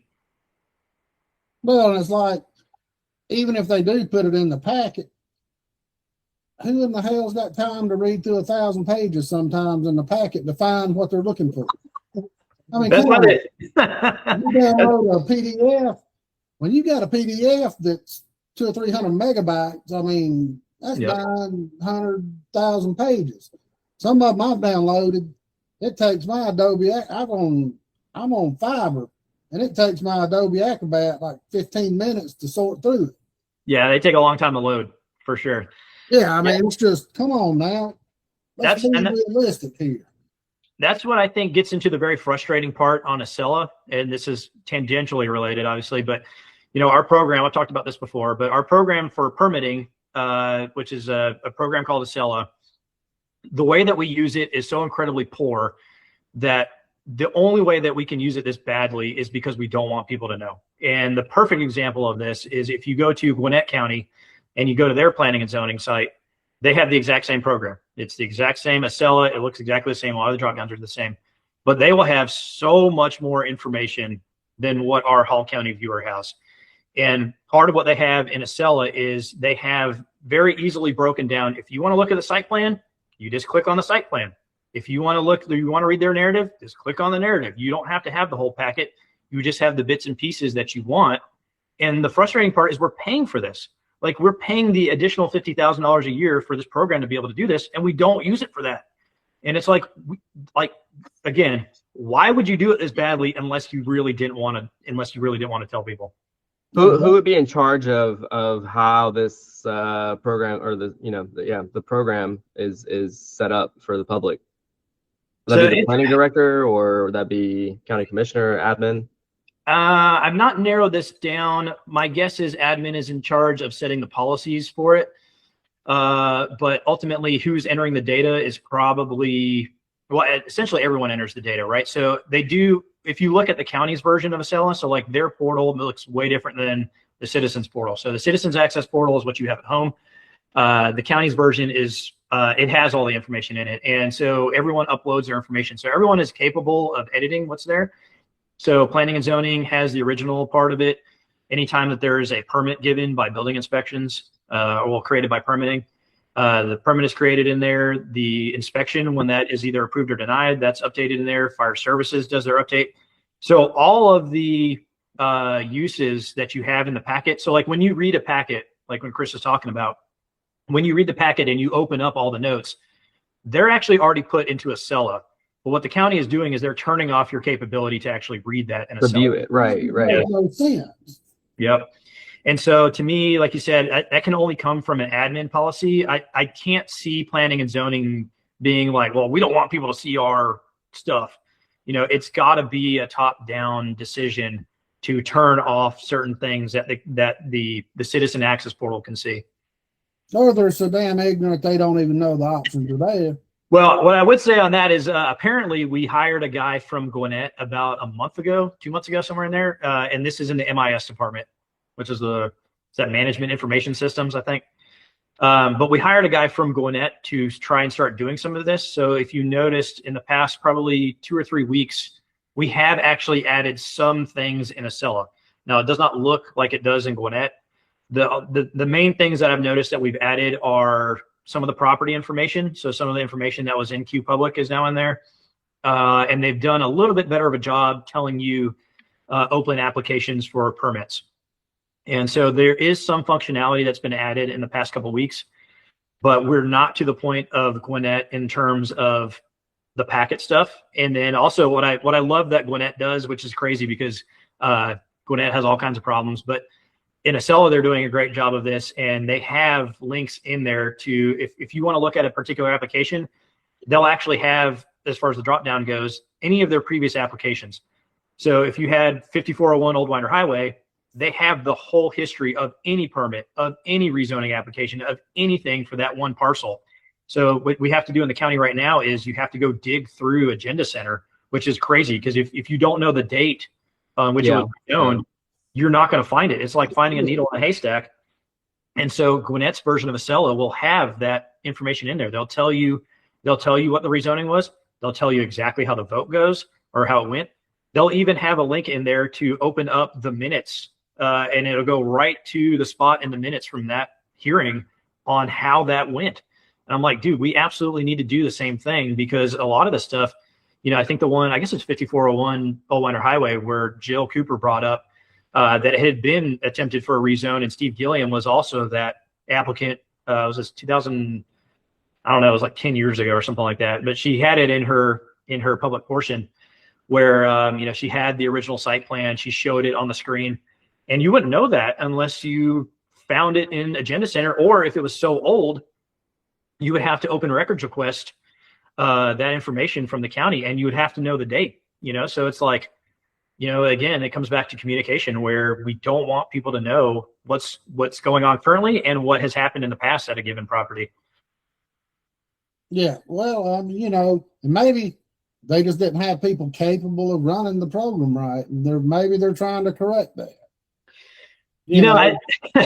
Well, to that point, I did call Acela. So when I spoke at the last voting meeting where they had passed it, and I spoke in the public comment because they had just approved the next contract renewal for Acela, I did call Acela before that meeting, and I said, hey, I live in Hall County. I'm interested to verify that the enhanced resource database, I think is specifically the functionality for the citizens portal. I called them and I wanted to make sure that what I was going to say was accurate. And I wanted to make sure, what I look at in other counties, we have that capability through the enhanced resource database.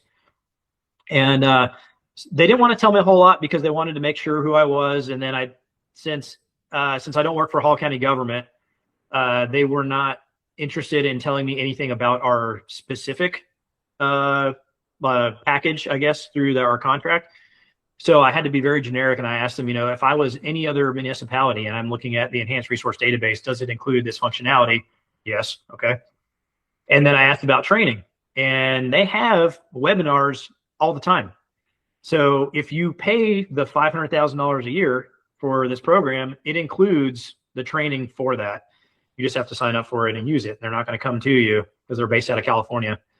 But to my understanding, when I look at the contract, and I don't have the specifics to it, but it appears that we do actually pay for the ability to do training with Acela. So it gets very frustrating. The leadership's just not doing what. Mm-hmm.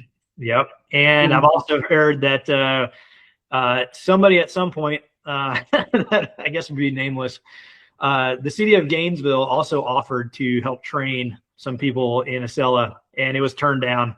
No. Does the buck stop with Zach, or does it stop below him? It sounds like it does.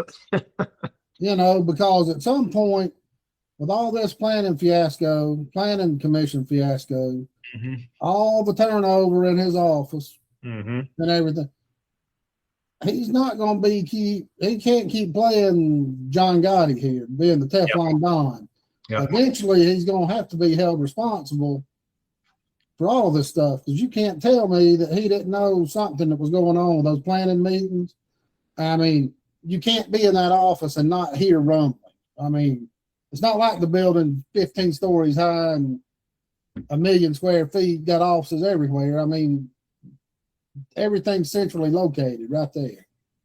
Yeah, and I think, depending how the vote goes, if I end up winning the seat, I would be very interested to talk to a number of people that have left Hall County government almost immediately. I don't mean to broadcast what I'm doing here, but certainly Wes Gettings, who was the financial services director before Taylor, Dina Boston, who was the financial services director. There's something weird going on there where we've had, 2 of the last 3 financial services directors kind of resign in the middle of the night. And to me, when you understand the responsibilities of that job, and if anybody's going to know where some dead bodies are buried, it's going to be financial services. So it's like, in my opinion, I think you go talk to those people and see what in the world was going on. Why did they leave? I don't know if they'll tell you anything. Maybe they're under an NDA. I don't know. Well, but I think you can kind of gauge what's going on there by exactly. And I'm getting to the point that where I don't even know if Zach's qualified to do his job. He got the job through nepotism. You know, Maybe. he didn't even have any. I'm not saying he's not qualified degree wise and experience, but he didn't even have anybody apply up against him. You know, how's he related into Hall County? Jeff Stowe's wife. Jeff Stowe's wife's brothers? Cousin or nephew or something. I mean, it's real close. Oh, that's interesting. I did not know that. He got hired when they were on one of their drunken retreats. The county commission. They come back from one of their retreats to Tybee Island or St. Simon's, and he had the job. That is interesting. I mean, I wonder how many people in Hall County know that. Yeah, it's a weird story. There's a few articles in the Gainesville Times, but it doesn't really add it, but you can read between the lines here. Yep. Maybe. I mean, it all ties back to the three amigos at this point: Billy Powell, Jeff Stowe, and Kathy Cooper. I think that's where a lot of the stuff is coming from, where in theory, not saying that this is the case, but in theory, if you were in a county administration position and you are hired and fired by the 5 board of commissioners, you live and die by 3 of the board of commissioners, right? So as long as you're doing what 3 of the board of commissioners tell you to do, then you're good. Doesn't matter what the other 2 say because they don't have the power. So by that token, I think I think there could be a scenario that exists where they aren't probably as concerned with a lot of this stuff because they know that there potentially isn't the votes to change that situation or remedy certain things. So, you know, that I'm sure that's part of it. I don't know. Whatever happens, what happens, I guess. But yeah, there could be some part of that. And where does the fallout end from this planning commission? Because a lot of the people you talked about, as of last night or as of this morning, I talked to Jody, and that judge still hadn't ruled on Stan Hunt, Chris Braswell, and all. He said the end of last week. Yep. Then he said 10 business days, and he still hadn't ruled, but he's got a full plate coming up here from Gwinnett County to Hall County. They gave her an explanation, but if this gets bound over to court, which it probably will, because she did a really good job, and those people will likely get subpoenaed at some point. When do the bodies quit dropping? Does Katie get caught up in this? Katie Greenway? I mean, all that. I mean, because she's still in play. Even though she did report it, she kept continuing to go to some of the meetings. I mean, where do you think it stops? I mean, we're just kind of playing speculatory here. And who do you think should it be? I'm not trying to put you on the spot, but at some point, if you participate in those meetings, you should be held accountable, in my opinion.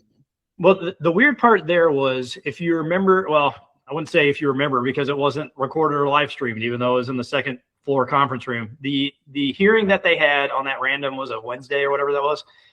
When they had the hearing that they told nobody about, and the guy was Bubba Samuels when he was up from Gwinnett or whatever. When he did the hearing in the second floor conference room, at the beginning of that meeting, they did actually talk about having Zach on the stand.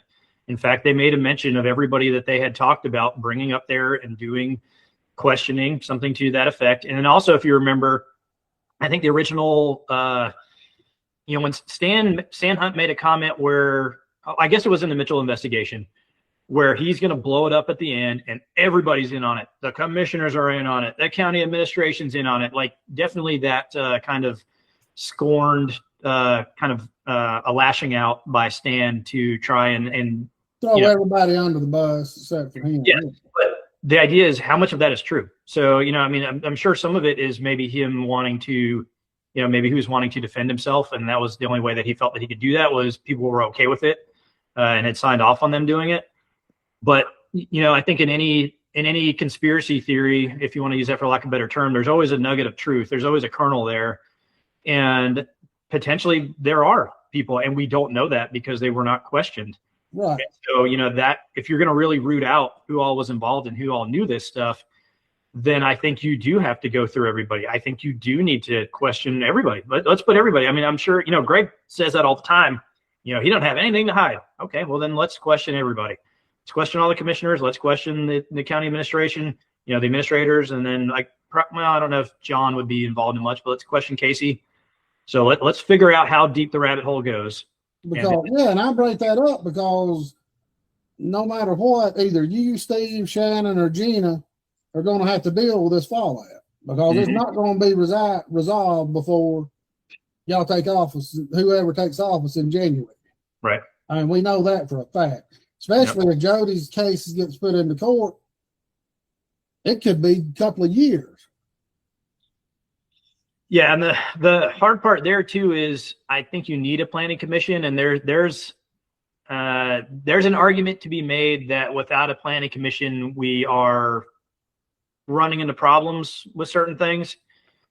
And I think the longer this goes on, the harder it is to kind of remedy certain situations. And I think we need to move forward as quickly as possible, but we need to rip the Band-Aid off and figure out who all is involved and be cognizant of the fact that we just need to move quickly. Like, we can't keep dragging this out. We can't keep doing all this stuff. We've got to clean what's there, remove the virus or whatever, and then we need to move on. We need to, in my opinion, we need to have the planning commission. I think probably David's impression of this is when the seats change or whatever that looks like come January, that the planning commission comes back then, and then you just reappoint 5 new people. You just start over. And the way it should be, because the 3 that got canned, we know they're guilty. It's already been proven to the county point. I mean, now the legal standpoint, they'll never get their jobs back, but they may win in court and maybe get the sue for money or something. Right. You know, right. But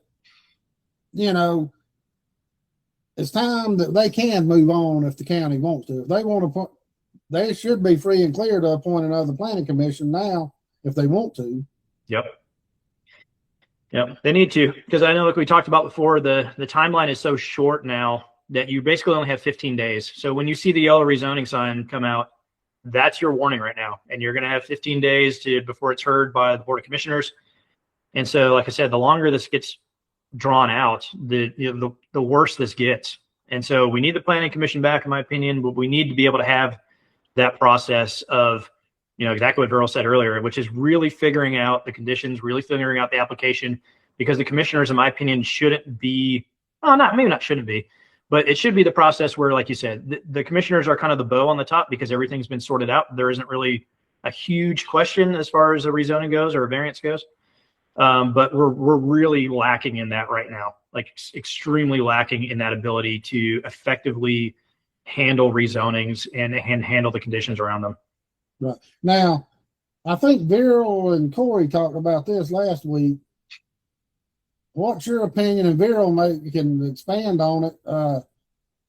What's your opinion of maybe not the commissioners? They get to appoint who they want, but there should be some sort of a screening process to be sure you get qualified people in place. I mean, you don't want to.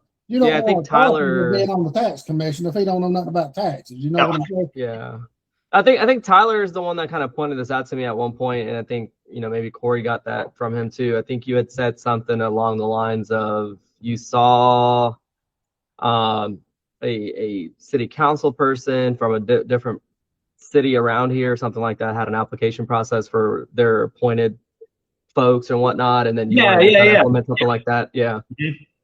Yeah, shout out Will Cagle. So Will Cagle is the District 1 County Commissioner in Cherokee County. And I only know him through Facebook. I saw a bunch of his signs. Says my mom lives in Woodstock, and so we would drive down Matt Highway sometimes, going back into Cherokee, and then take 20 down through Canton. So I'd see a lot of his signs. Started following him through there. But I love that idea. In fact, I have my personal opinion is any of the applications for appointments or anything that a county commissioner would be responsible to make an appointment to, I think you should have open applications for all of those.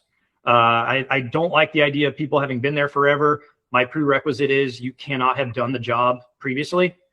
So that's anything. That's the library board. That's Parks and Leisure. That's the whatever. Chicopee Woods Association. I don't care what it is.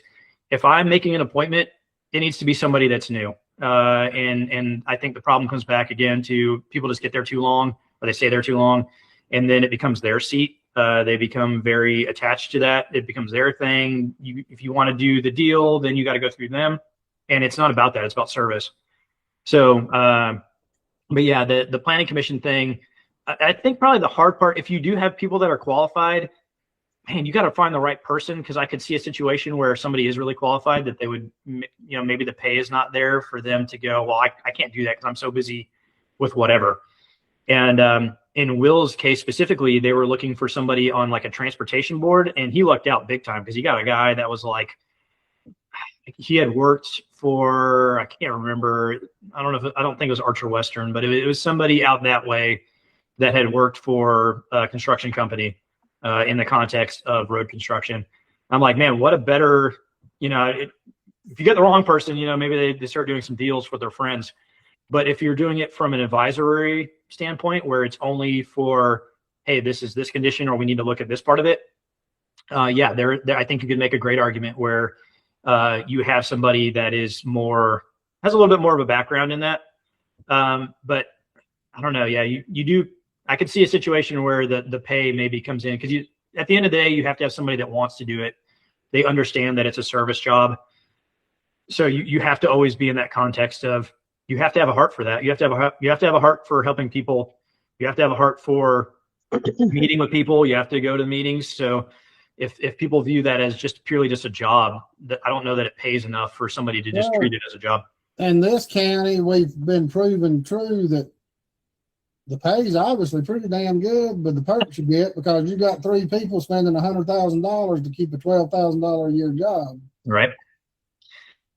I mean, it's the doors that it opens. It's pretty much, it's more of a job to where if you get on there on the planning commission and you own a business or whatever, I'm not saying it's against the law or unethical or anything, but it does open a lot of doors. And that's why almost kind of I don't know if this is a libertarian slant at all. You guys can take your opinion on it, but I think that's why you need a revolving door, right, so to speak, in government, is that you are constantly, it's never your seat, right? It is your burden to bear for a short amount of time, and you vacate that seat willingly. And what you do is you just have a constant awareness that the seat doesn't belong to any one person. It belongs to the person who has been entrusted for that certain term. And that's it. But you do the job that you're called to do for a short amount of time, and then you move on, and it becomes somebody else's, opportunity or position to be in. So case in point, Brazel had been there 18 years, Stan Hunt about 13, 14, and both of them testified that the way they were doing things is how it's always been done. Yes. Yeah, and that's how long has it been going on? And you can't tell me none of those people went to training. Yeah. Yeah, and they talked about that briefly, right? So the people that had been there before on the planning commission, because they only went back a year, right? So they only went back the previous year. I had the video for that. So so the people that were there on the planning commission before that year, man, what do you say about that situation? How many illegal things have passed under Brazel for 18 years? And that's also the problem that I have with him being on the steering committee for the comprehensive plan, is when you're that, I don't know, ingrained in the process, I think you start looking at things differently. I think that's the biggest advantage to constantly cycling people through for 4 years at a time, is that you don't have somebody that I just think they see it differently than just a normal person off the street. If you're in commercial real estate, if you're on the planning commission, if you're on the steering committee, I think you tend to look at it not from a generic taxpayer side of things. I think you start to look at it from I have this influence. I can make these choices. I can help my employer make money. So, when you start really giving a lot of authority to somebody that's not elected, they're appointed, you really open the door to abuse, in my opinion. Yeah, you do. And we see that rampantly. You and I talked about this the other day, Tyler. You go look at the the Chamber of Commerce and all their committees and directors. They probably got a 75 to 100 directors over there. It's the same people on every. It's just, and everything's entrenched. And before we start wrapping up, what would you do? Viral and I and Corey talked about it last week, and we got a lot of good ideas from Corey. When they rewrite the UDC, who should be involved in rewriting that? Should it be just real estate agents, doctors, lawyers, everyday people? But you got should be the three amigos. Blithering idiots on the committee that don't know anything about it, but you know what I'm getting at. I mean, It shouldn't be just composed of Norton Agency real estate people, or I think it should be the three amigos, Rochester, Carol Daniels, and Steve Gillen. So the Gainesville Hall County Development Authority should rewrite it. Is that what you're saying? Yes, let the swamp write it. They do a great job. For a real answer, well, there's two parts. So the Unified Development Code, I don't have near as much of a problem, just because the development or the UDC is really kind of the nuts and bolts. So the UDC is primarily like your setbacks, it's your lot sizes. Well, it's the like definitive dimensional allowances for certain things. And so the UDC, in my opinion, is I think you do have an opportunity for builders to go. Yeah, I know you guys talked about it when you guys talk about like they added an ADU in this last Unified Development Code, which is great. I like the what was that, accessory dwelling unit. I like that idea that you could build 1,000 square foot or less unit back behind your house, almost like an in-law suite. And then you have, if you get a short-term rental license, you have the ability to rent that out. So I think depending on where you are, that's a great thing moving forward. And I think a lot of the nuts and bolts stuff, you can get good ideas from builders.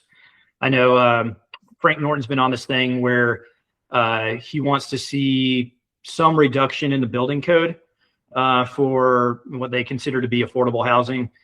So his specifically was he doesn't think that they need to have like outlets every, was it 12 feet or 10 feet or something like that. So his idea was that you can scale down some of the building code in that capacity to do affordable housing. So if you don't have 3 outlet boxes or 3 receptacles in a room, you only have 2, then you save a little bit of money there on the wiring and the install and all that kind of stuff. So I see the Unified Development Code as being more accessible in that manner to developers or real estate agents or whatever. The comprehensive plan, since it is the framework to where our growth is supposed to happen, I wouldn't let any of those people around that. I think the comprehensive plan, I would say, needs to be county staff. And if they want to outsource it to a third-party firm, I think we need to be very careful about who that third-party firm is. We've used, I think, like CPL in the past. If you get a third-party firm that is more down towards Metro Atlanta, you get a comprehensive plan that looks more like Metro Atlanta. And that's, in my opinion, why this current comp plan looks like it does, is because we didn't use CPL for this one. We used, I don't remember.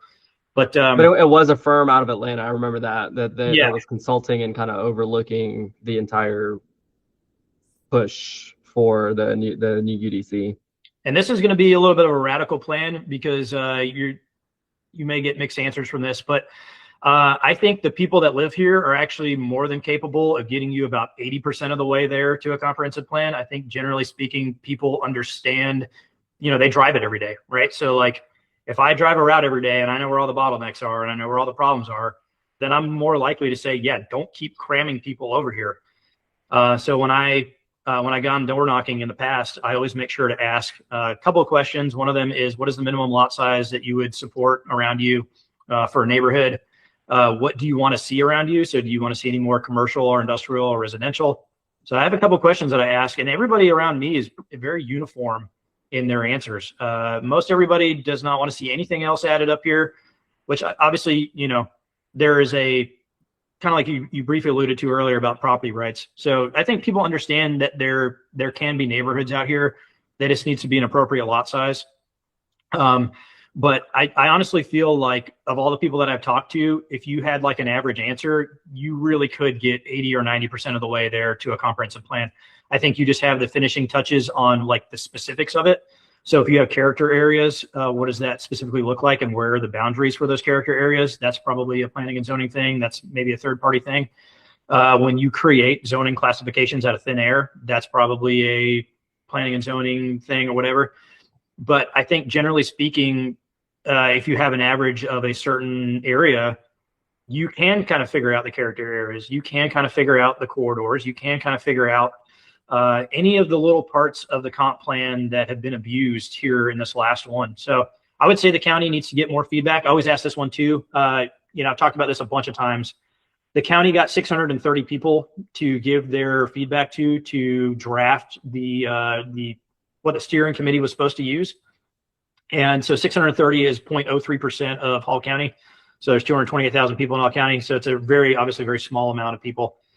And so everyone I always ask them, how many people do you think the county needs to get feedback from before we can move on with an update to the comprehensive plan? And that answer right now looks like about 30%. I think that would be pretty tricky to do. That's a lot of people. You start talking about 70,000 people. But I think if you got somewhere, I think if you even got a couple thousand people, and I have to say this while we're here, I know we're wrapping up, but the city of Flowery Branch, I have to give Charles Vanderbilt his kudos here. And I know the way that he is, he's gonna pass the limelight on to planning and zoning, which he should. But the city of Flowery Branch, I don't know how many people are in there. I never really looked up how many people live in the city limits of Flowery Branch. But the cities and municipalities have to do their comprehensive plan the year following the county. So all the municipalities had to do it. Flowery Branch was the only one where they made a real effort to get people's feedback. They had it on their social media all the time. They sent people out to go talk. I mean, they made a very real effort to get people to give their feedback to their comprehensive plan. And in the city of Flowery Branch, they got like 850 people to give feedback for their comprehensive plan. So the city of Flowery Branch alone got more people than the county did for the last comprehensive plan. And that's just a year later. That's like 2 years later. So how is it possible that a city of 10,000 people got more people for the feedback than a county of 228,000 people? That's crazy to me. So I think maybe somewhere along that percentage, whatever that percentage is of Flowery Branch, so if that's 8% or 10% of the people, maybe we need to shoot for that. Maybe it's 10%. So maybe we need to get 23,000 people to get their feedback before we move on. I don't know. Well, even if you just shot for the 75,000 property owners in this town, yeah. I mean, that's not even close to 10% of that's not even 10% of the property. There's only like 77,000 property owners or homeowners in Hall County. Mm-hmm. So, I mean, that you're just not getting a good sample size. For sure. Yep. And that's the problem with 0.03%, in my opinion. Yeah. And how does that tie into the Vision 2050 and Vision 2030? I mean, I know it's all intertwined, but you got to make these entities work together, because this past UDC code had so much bull crap in it that shouldn't be in there. Dude, you could soapbox on the communication part for a long time. And as bad as the county is in communicating with its citizens, they are also bad in communicating with the municipalities. Yes, with themselves. And I've asked this of the city of Lua. I've asked this of Flowery Branch. If you go talk to any of the cities, they get almost nothing from the county as far as what they're doing. Do our comprehensive plans align? Do they make sense with each other? And I know you talked about this back on the Cagle Mill discussion. If you go up Julian Ball Road, the city of Lula is starting to do rezones right there. And so they're starting to kind of bring southwards down towards Cagle Road industrial developments. And so, if there's a complaint or if there's a point to be made that Cagle Mill Road can't handle it, well, that may be the case for the county, but the city, their own rezonings are going to use the same roads right there. So then you run into that whole problem of we had no choice. And I know you saw that a lot with the city of Buford, where Buford was annexing in a lot of things down to Southall, and they were passing stuff that the county would deny.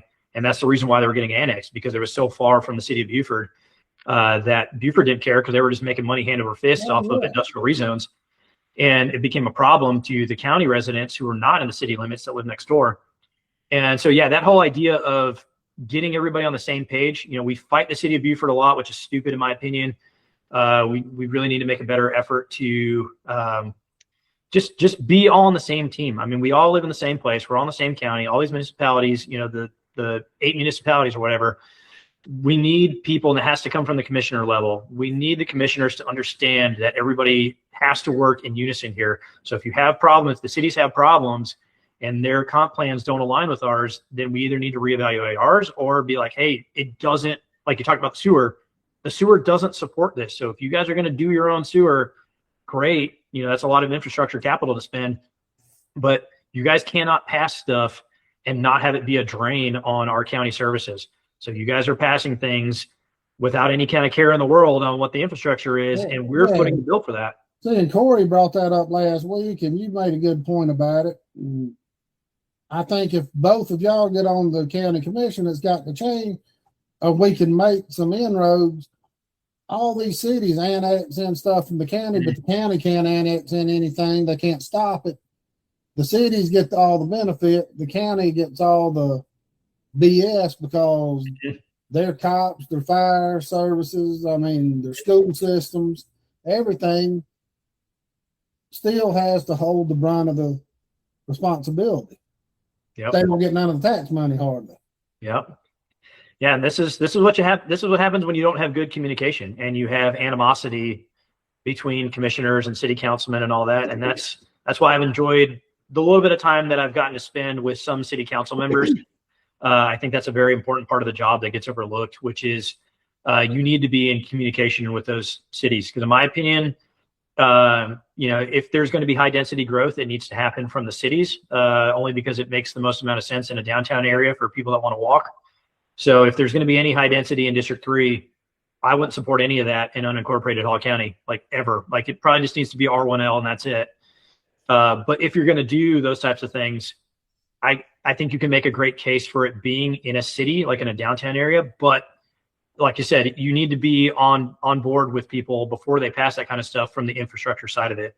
And that only comes from a place of having a friendly relationship with them, or at least a cordial relationship, And where you understand that you guys are together. Well, how do you level the money out? Do you keep it out of their spliced money if we get it? Do we hold the percentage to cover their portion of the fire services that they use, or the school systems, or where's that? There's going to have to be a medium worked out somehow. That is, I know we don't have time for it, but I would love to see SPLOST reimagined. The problem with SPLOST is not in how we collect the money. The problem with SPLOST is that the municipalities decide whatever they want to spend on, and that's it. And they spend like drunken sailors, and then whatever little project they want, they get. And the problem comes back to two things. They know the amount of money that they're going to get in advance. That is extremely problematic. They should not be told what the amount of money is. You should come with projects that you need. Maybe you have some filler, but if I give you, whatever, let's say in small terms, let's say I give you $100 and I say, you can only have this $100 if you spend all of it. Then you are going to figure out how to spend all that $100. Yeah. So if you start with the end result in advance, then you're going to get all kinds of waste. Like probably $80 is going to be good, but there's going to be a point at which you're just coming up with crap just to spend it, because if you don't spend it, you lose it. So it's like, all right, so we're coming up with, that's already the bad one. But like you said, from a SPLOST standpoint, I think a lot of people would be on board with SPLOST if it made sense from an infrastructure. If we knew, okay, our comprehensive plan says this, we all agreed to it because 10% of the county gave their feedback, right? So 20,000 people said, hey, this is where this needs to go. This is what makes sense here, all this kind of stuff. Now what we do is now we set the budget for this. So, okay, we have all agreed to this kind of development where it happens. Now we're going to take the $440 million and we're going to do what makes the most amount of sense to actually bring this to fruition. We're not going to spend it on a lot of garbage. In my opinion, we can go down that path, but we're going to spend it on the sewer and the roads and the stuff that makes sense, because it's going to support the comp plan that we all agreed to. So I think they're in tandem. If you have a great comprehensive plan and people are on board with that, I think the spending gets easier, if now granted from the libertarian standpoint, if you have people that are accountable and you have people that are spending the money wisely. Sometimes you can get in situations where I don't trust who's spending the money and what they're spending it on. But in theory, if you're going to take a 1% sales tax, to me, in my opinion, that gets a lot easier to take that if you agree to what it's being spent on. And that only comes from a place of everybody being on the same, on the same page when you start. Right. In case in points, like the school board, I brought it up several times. They go to these architects and say, what can you build me for $150 million? Instead of saying, hey, we need a new elementary school out on White Sulphur Road. This is what we need in the elementary school. Mm-hmm. Give me the best price you can build this for. Yep. that could save the county 20-30%. Oh yeah. Mm-hmm. I mean, you don't go tell an architect, hey, give me this. That's how you get all these big, nice archways and domes and metal buildings. I mean, and fancy metal stuff that don't make the kids learn any better.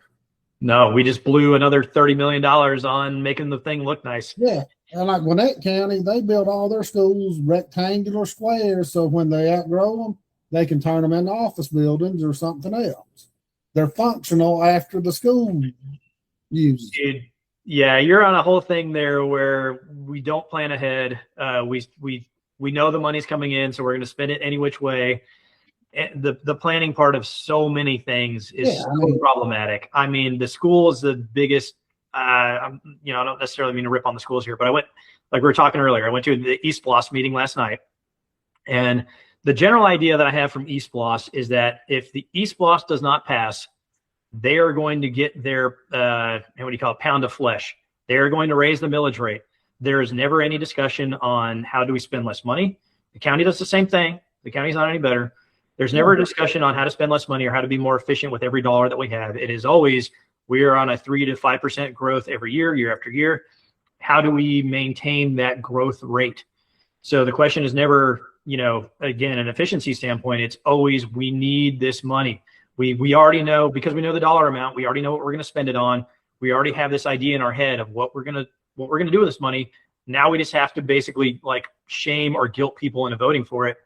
And so, yeah, I mean, that whole, the courthouse is on that thing too. I know you guys talked about that. There's so many projects where we're going to spend millions of dollars on it. And there's hardly any plan up front. Like, we got to give you it's like passing Obamacare. We have to pass it to know what's in it. Yeah. And we have to pass SPLOST to know what's in SPLOST. Well, we don't even know what the hell's in the courthouse plan. Yeah. Yeah. Yep. And the other day, they put out a bid package saying it's an expansion of the courthouse. Well, what courthouse are you expanding? Yep. You're building a brand new one, and you don't even know where the land is. Yep. And the problem you get into there, too, of course, is you can get in a situation where you've spent engineering money up front, and then you would lose that sunk cost if you don't build it there.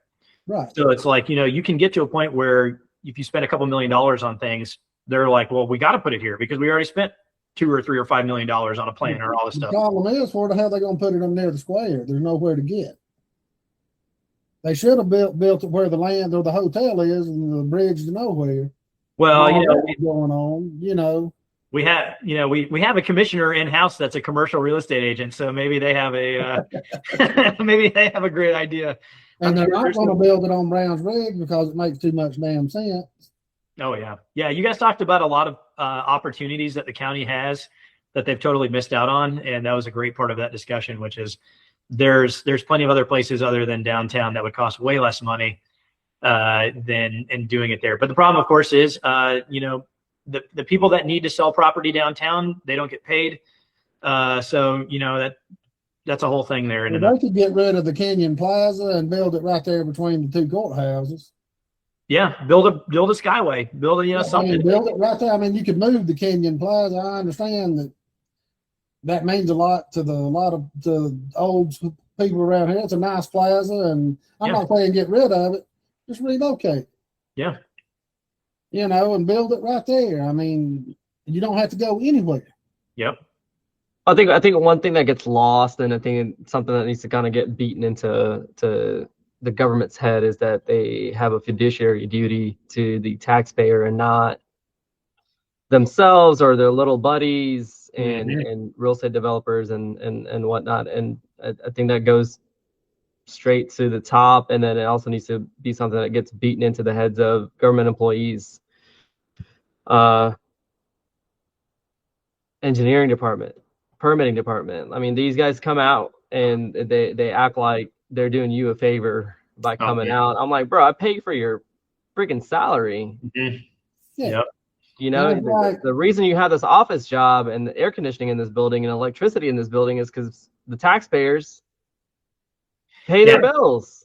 That's what I would say needs to happen up front from the commissioner standpoint. And, in my head, if the seats change and there's 3, if I'm in one of the seats and there are 2 others there that feel the same way, I think on day, you get sworn in. I think the next day you sit down as many people that you can get in one room in the government building.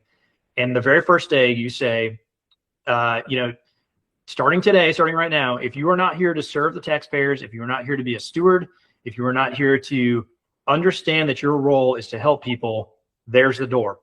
If that's not something you're interested in, no hard feelings. Here's your opportunity. We'll do a severance or whatever. But, essentially there's the door. And from here on out, if we hear anything where you are not helping people, you're not serving the people, you're not understanding, like you said, that the big part of stewardship over every tax dollar, then you don't belong in Hall County government. This is not the place for you. Maybe there's somewhere else that you can be.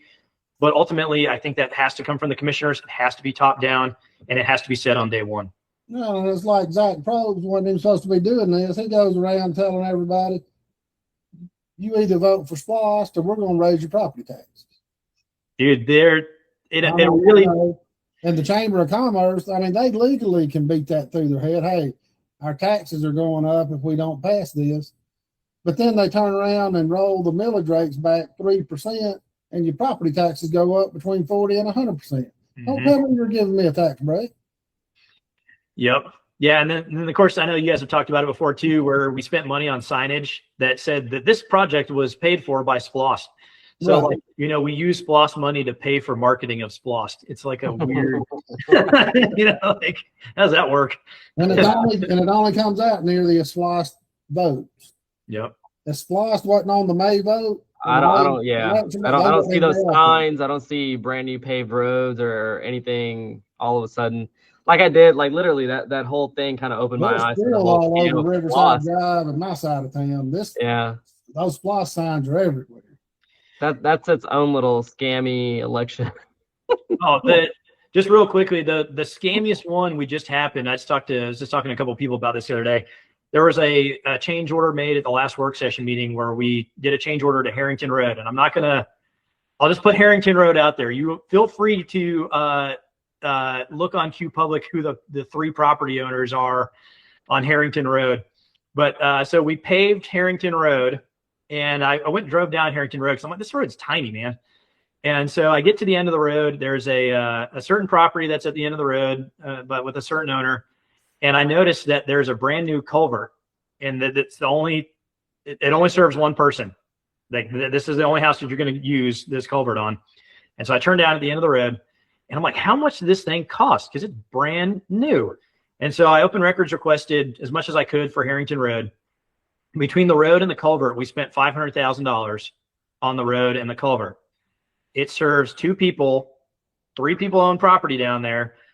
And like I said, this is a rabbit trail. If you want to go look this up, I won't spoil the ending for you. But, if you're talking about blowing SPLOST money or money that you spent on roads, what more of a waste of money could you blow $500,000 on than a road and a brand new culvert for one person?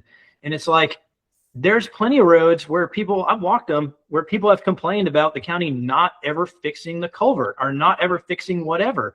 And I'm like, there's one right here, Ben Lee Road. There's one on Hazelnut Drive. There's one on Old Oakwood. There's plenty of roads around that I know of where people have asked for years. And there's multiple people live on the road. There's 20, 30, whatever people live on the road. How is it possible that a road that has 2 houses and 100 acres that one of the county commissioners owns, how did that road get repaved in a brand new culvert? And it's like, again, just stupid stuff. We find things to spend money on because of who our friends are and who needs it. But we don't do the stuff for 20 or 30 generic tax-paying citizens because they're not important enough, I guess. I don't know. Well, my uncle used to live on Belvedere Drive, which is out Price Road. Mm-hmm. And after you get a half mile down the road, it turns into a gravel road, and the damn homeowners have got to pitch in to maintain the road. Yeah. And you're talking, there's probably 50 houses down there. They built a subdivision down there, and the county refuses to pave it. Yep. And then they're going to do this because of who these people are. I mean, it's just that crap's got to stop. Yeah. Yep. Mm-hmm. Well, anything else you want to ask him, Viral, before we kind of wrap things up? No, I'm going down this rabbit hole of Harrington Road. I see the Mansfields. Yeah, go look on Q Public. You will you'll find out very quickly. Yeah, it's pretty. how they're done in. I was kind of shocked when I found out myself, but you know, We're talking like about the Mansfields. I mean, I'm gonna name drop. Maybe. Well, look who owns 100 acres. That's right there. Our good old boy commissioner. Yeah. Very cool. Yeah. There you go. you know, and that ain't just coincidence either. Yeah. Yeah. Must be nice. You know, So what exactly happened here, Tyler? You said a culvert. What is a culvert? So there's a stream down there, and Okay. so they built a beautiful. It's a beautiful culvert. It's like the precast one where they have like the middle post through there. It's really overbuilt. I mean, maybe you can make an argument like in a flood situation, maybe they have something like that. But it's beautiful. It's brand new, but it's only right in front of the Mansfield residence. That's the only people that ever use that, is that house right there. Interesting. Mm-hmm. unbelievable. Must be nice. Yeah. Yeah, because those culverts aren't easy to. They're not cheap. Yeah. You know. Oh, and then I guess who did the culvert install? That's another one. You could probably guess if you can think of 2 or 3 grading companies around. You can guess who it is. Well, I would say the Raw brothers. No, actually, no. Think of who's the other grading company around. I'd bet my Simpson. life would be Simpson. Yep. Yeah, it's the Simpson grading. Yeah. So, but yeah, it's just 500,000. yeah. You know, and Tyler, I don't know if you know about all this, but I mean, Candler Road out through there is fixing to all be sold to big corporations. And Oh yeah. Jeff Stowe's kids just got that. His son-in-law and son just got approved for their business last week at the meeting, Mm-hmm. and he rightfully recused himself. But then Simpson just moved to a new part, and from what I understand, there's a big company fixing to come in and pay hundreds of millions of dollars for every bit of that land within the next couple of years. Yep. And you know, it's just insider trading is basically what it is. Well, that other rabbit hole is Glade Farm. I know, we don't have Oh time yeah, for that, but the Glade Farm thing is, dude, if you start poking around in Glade Farm, there's no telling what you'll find. I mean, dude, I know you'll find a bunch of mosquitoes right now. yeah. Leeches is an appropriate term. Bloodsuckers is probably another appropriate term. Yeah. You'll find all kinds of stuff down there.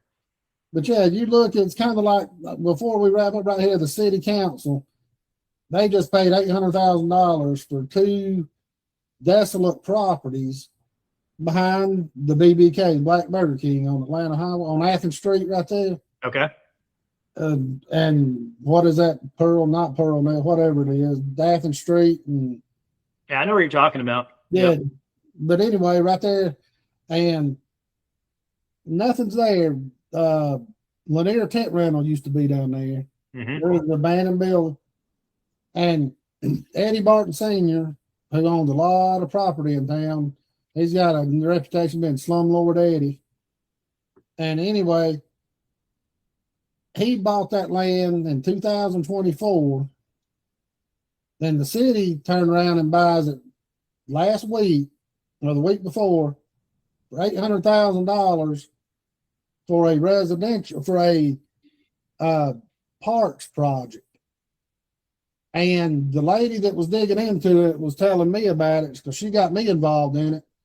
It ends up the county's involved in it too, because that's going to be part of the highway, the trailway, the trail they're building. Yep. And they said they've been looking for land over in that area. Mm-hmm. Well, you can't tell me. I mean, Eddie buys that land on cheap and then turns around and sells it for $800K because he knew what was going there. Yep. And the trailways, the mountain, you know what I'm talking about. It goes through Midland Greenery and all. It's just a big waste of money. Nobody uses the damn thing. But it looks good. These commissioners, One thing, if I ever run and get elected, is I'm going to advocate for taxpayers to boycott their tax bills going forward, because these people get abused. I mean, including myself.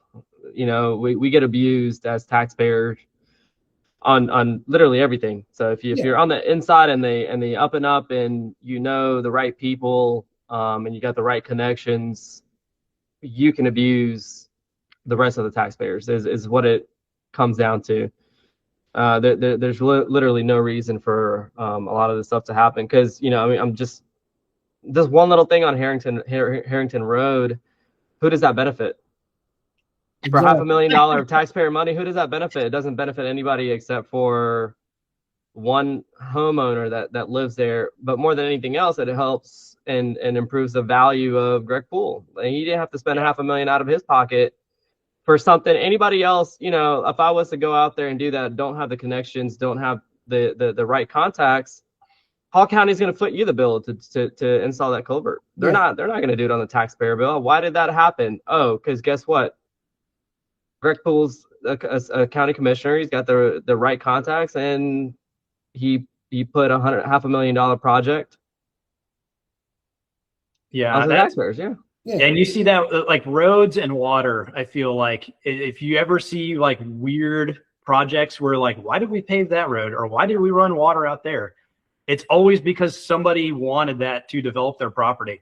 Yeah. Like every single time. It's like the water doesn't follow kind of like a normal schedule. Like if you look at a lot of the water lines, like you turn GIS, or you go into the GIS page and you turn on the water lines, you'll see things in there. You're like, this didn't make any sense to cut through this property or to follow this route. You're like, how did this end up? And then you're like, oh, yeah, because, like especially down there off 211, oh, Tom Oliver was involved, or, something like that, where it was like, exactly. Somebody was involved that wanted it and needed it to develop their property. Yeah. And that's another thing too, Tyler. I think if you and Corey don't get elected this cycle, it's going to be a louder voice from me to the rest of the residents of the county. Is like, you want change in this county. I mean, forget the national level. You want change in this county. You stop and you boycott your taxes. And what until there's any change.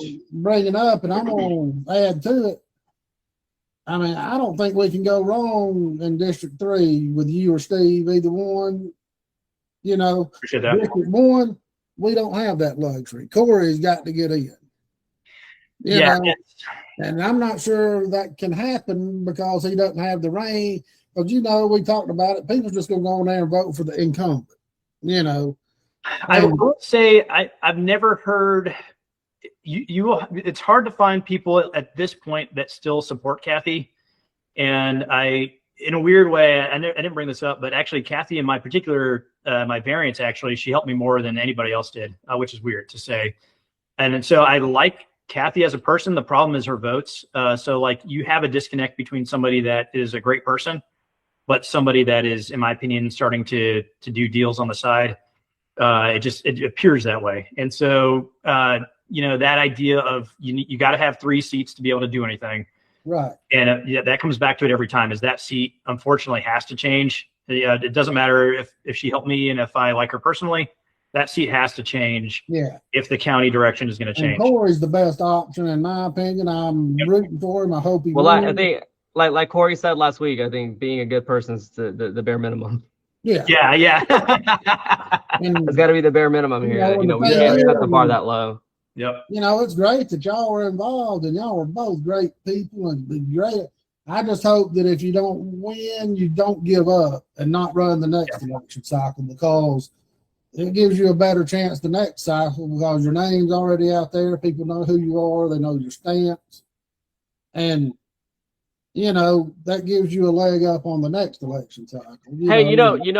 Funny actually too. This is kind of it's a random thought I just had going back to the SPLOST stuff, is that I don't see paid promotions or paid sponsors from All for Hall. That little random organization that popped up on Facebook that was pushing T-SPLOST and all the things, just not there anymore. Yeah, we have 1% sales tax. We're done with y'all. Oh my God! It was somebody on the commission, or somebody that was not somebody in one of the commissions that was their daughter ran the campaign for the Chamber of Commerce, because the Chamber of Commerce was behind it. Yeah. I've got the notes. It's funny on how that works, somewhere. though. Yeah, no, it's I've got the really funny notes how that on it works. somewhere. It's kind of crazy. Yeah, last we last had our own thing, little NGO. oh yeah. Now, last thing, then we'll wrap up. Sure. What is your plan to hold these builders responsible for infrastructure in their subdivisions, like sidewalks and road improvements? And we don't want this BS that happened on Blackjack Road, to where last year, remember, may have been 18 months ago, where that sharp curve was, the developer decided it was too much damn trouble for him to do it, and it cost too much. And Kathy Cooper just took it on herself to have the county pay for it. I mean, stuff like that, the developers have got to, they've got to burden some of the cost of this too. Yeah, and that's the problem with that specific one. I know which one you're talking about, Swansea Road. The reason why, and they even said this, and that's why it's frustrating to know that the commissioners backpedaled on this, because they talked about the fact that the only reason they got the density in there was because they were going to pave the road. Right. So if you make a deal and you don't want to uphold your part of the deal, then hey man, the deal ain't going to work. You can't come back in a couple months and ask for a change of the deal. That was your only deal. That was your only opportunity. And the same thing that we see at 5401 Old Winter Highway with the Dogbone Roundabout. And Greg Poole put that in the Cagle Mill Road thing too. I mean, are they going to backtrack on it? I know. Yeah. And even more frustrating is Jeff Stowe. He mentioned that when they passed 5401 Old Winter Highway, Jeff Stowe said, don't come back in 5 months wanting a variance to this stuff. What did they do? They came back in 5 months wanting a variance to it. It's like, you guys make terrible deals to start with, and then you don't even uphold the deals that you make. I'm like, it's just very, very frustrating and disappointing to know that we have people that are not advocates for the taxpayers, that they're not up there doing deals. Like Viral said, they're not doing deals with the priority of how taxpayer funds are going to be spent. They're doing deals for their friends. And of course, Steve Gilliam and Cameron Henderson and Billy Powell and Kathy Cooper. I mean, it wouldn't surprise me if they're all in on an LLC together. So that part makes sense, but it's ridiculous that you come back and ask for variances to this thing when in the meeting they ask you, are you okay with this condition? Yes, we're okay with this condition. Okay, the end. You're not coming back for this stuff, because what happens is the taxpayers pay for it. So it's he's entertaining it though. He's you got to step your foot down, or you got to put your foot down. Yeah, grow a spine. That's your job. Your job is to negotiate on behalf of the taxpayers, to do to make sure the deal makes sense. So if you're not going to do that, if you're just going to just every single time you're just going to let them do whatever they want, then you're not making deals how you should be. Everything's in negotiation. So if you want to come. If you're coming to the original public hearing and you need to pay for the road, you need to pay for the water. We see that on Ben Parks Road. You're going to have to pay for sewer. They should pay for sewer too. I mean, because I think the county, I can't remember the number, the county pays $300 or $400 to annex, for sewer or whatever. I mean, for each lot or something. It's a crazy high number, and the builders don't eat that half the time. It's the taxpayers that end up having to pay for the extra sewer for these big places. Yeah, it's $500,000 a mile for a road. It's roughly $250 a foot for 12-inch water main. So it's all that stuff adds up. So if you're wanting to do the development where none of that exists currently, then we're not paying for that. You guys are going to pay for that, and that's even if it makes sense. In a lot of cases, I don't think it makes sense at all. But there's a very real problem there with letting these guys off the hook for not paying for the infrastructure that it's only them that it requires. The road wasn't really needing that prior to you passing that. Everybody was fine down there with having a well or septic or having a gravel road. Nobody was out there we need this out here. Everyone was fine with that. So if you're the sole reason why that needs to exist, in my opinion, you should be the sole reason, or you should be the sole payer of that infrastructure. Right. So, well, that's good. There's a couple other things we want to get into, but we're not going to. That's a good. Maybe next time, sometime in the future. Yeah, we'll come back part 2 closer to the election, and maybe closer to voting day. But we appreciate you coming on. Anything else you want to add before we get off here?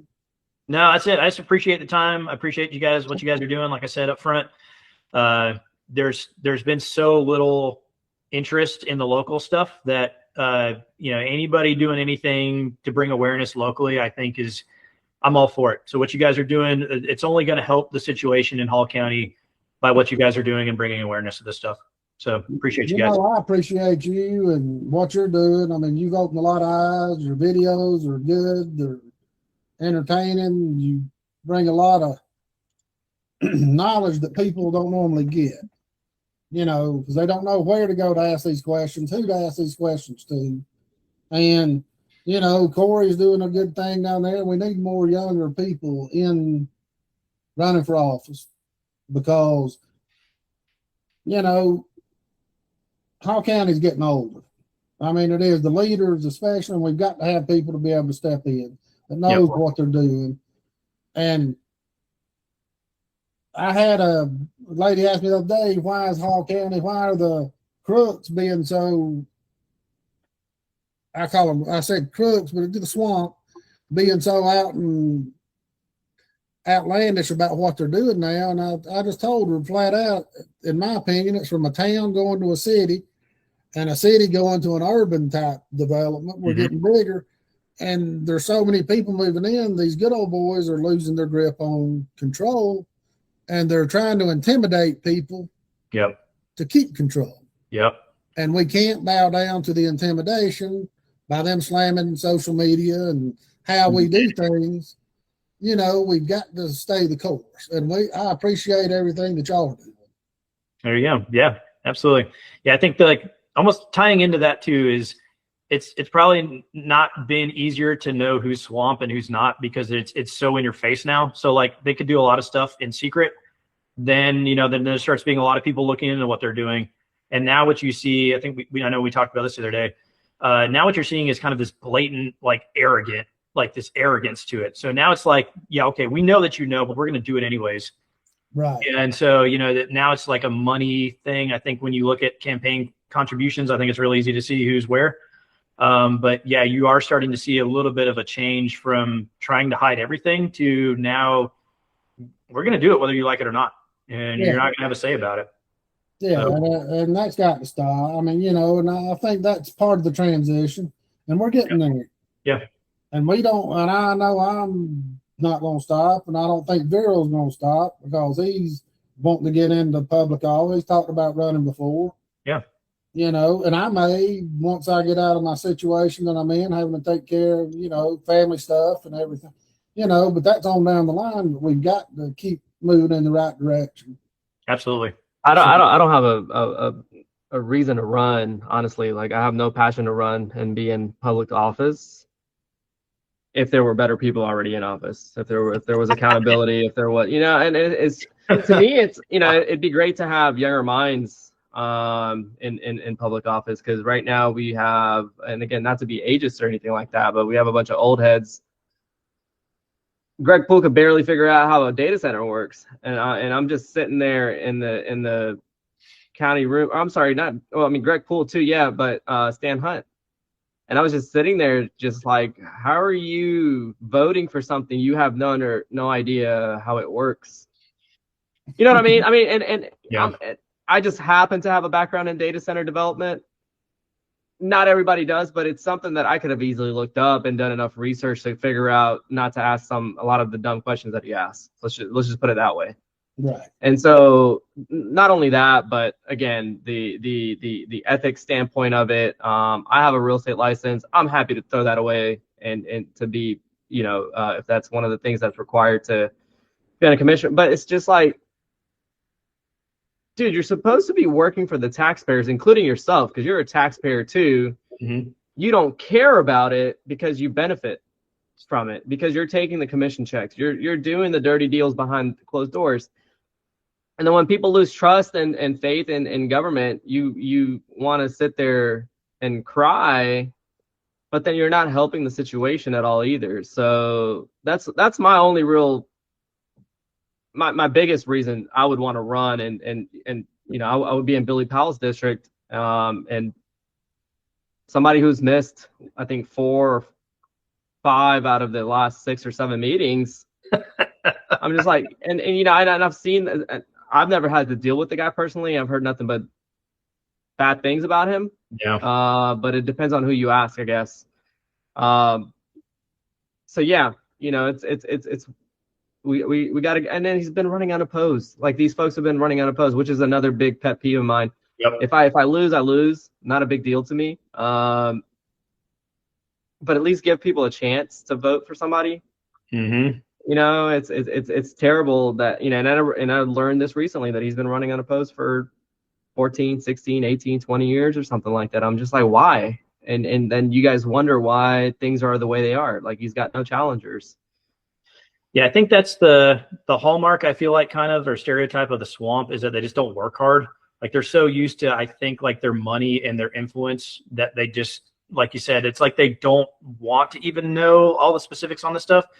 So I feel like in a lot of times when I see things where they act like they didn't really know what was going on, it's like they didn't really even care, because the deal wasn't about the specifics of it. It was about their friends, or it was about making money.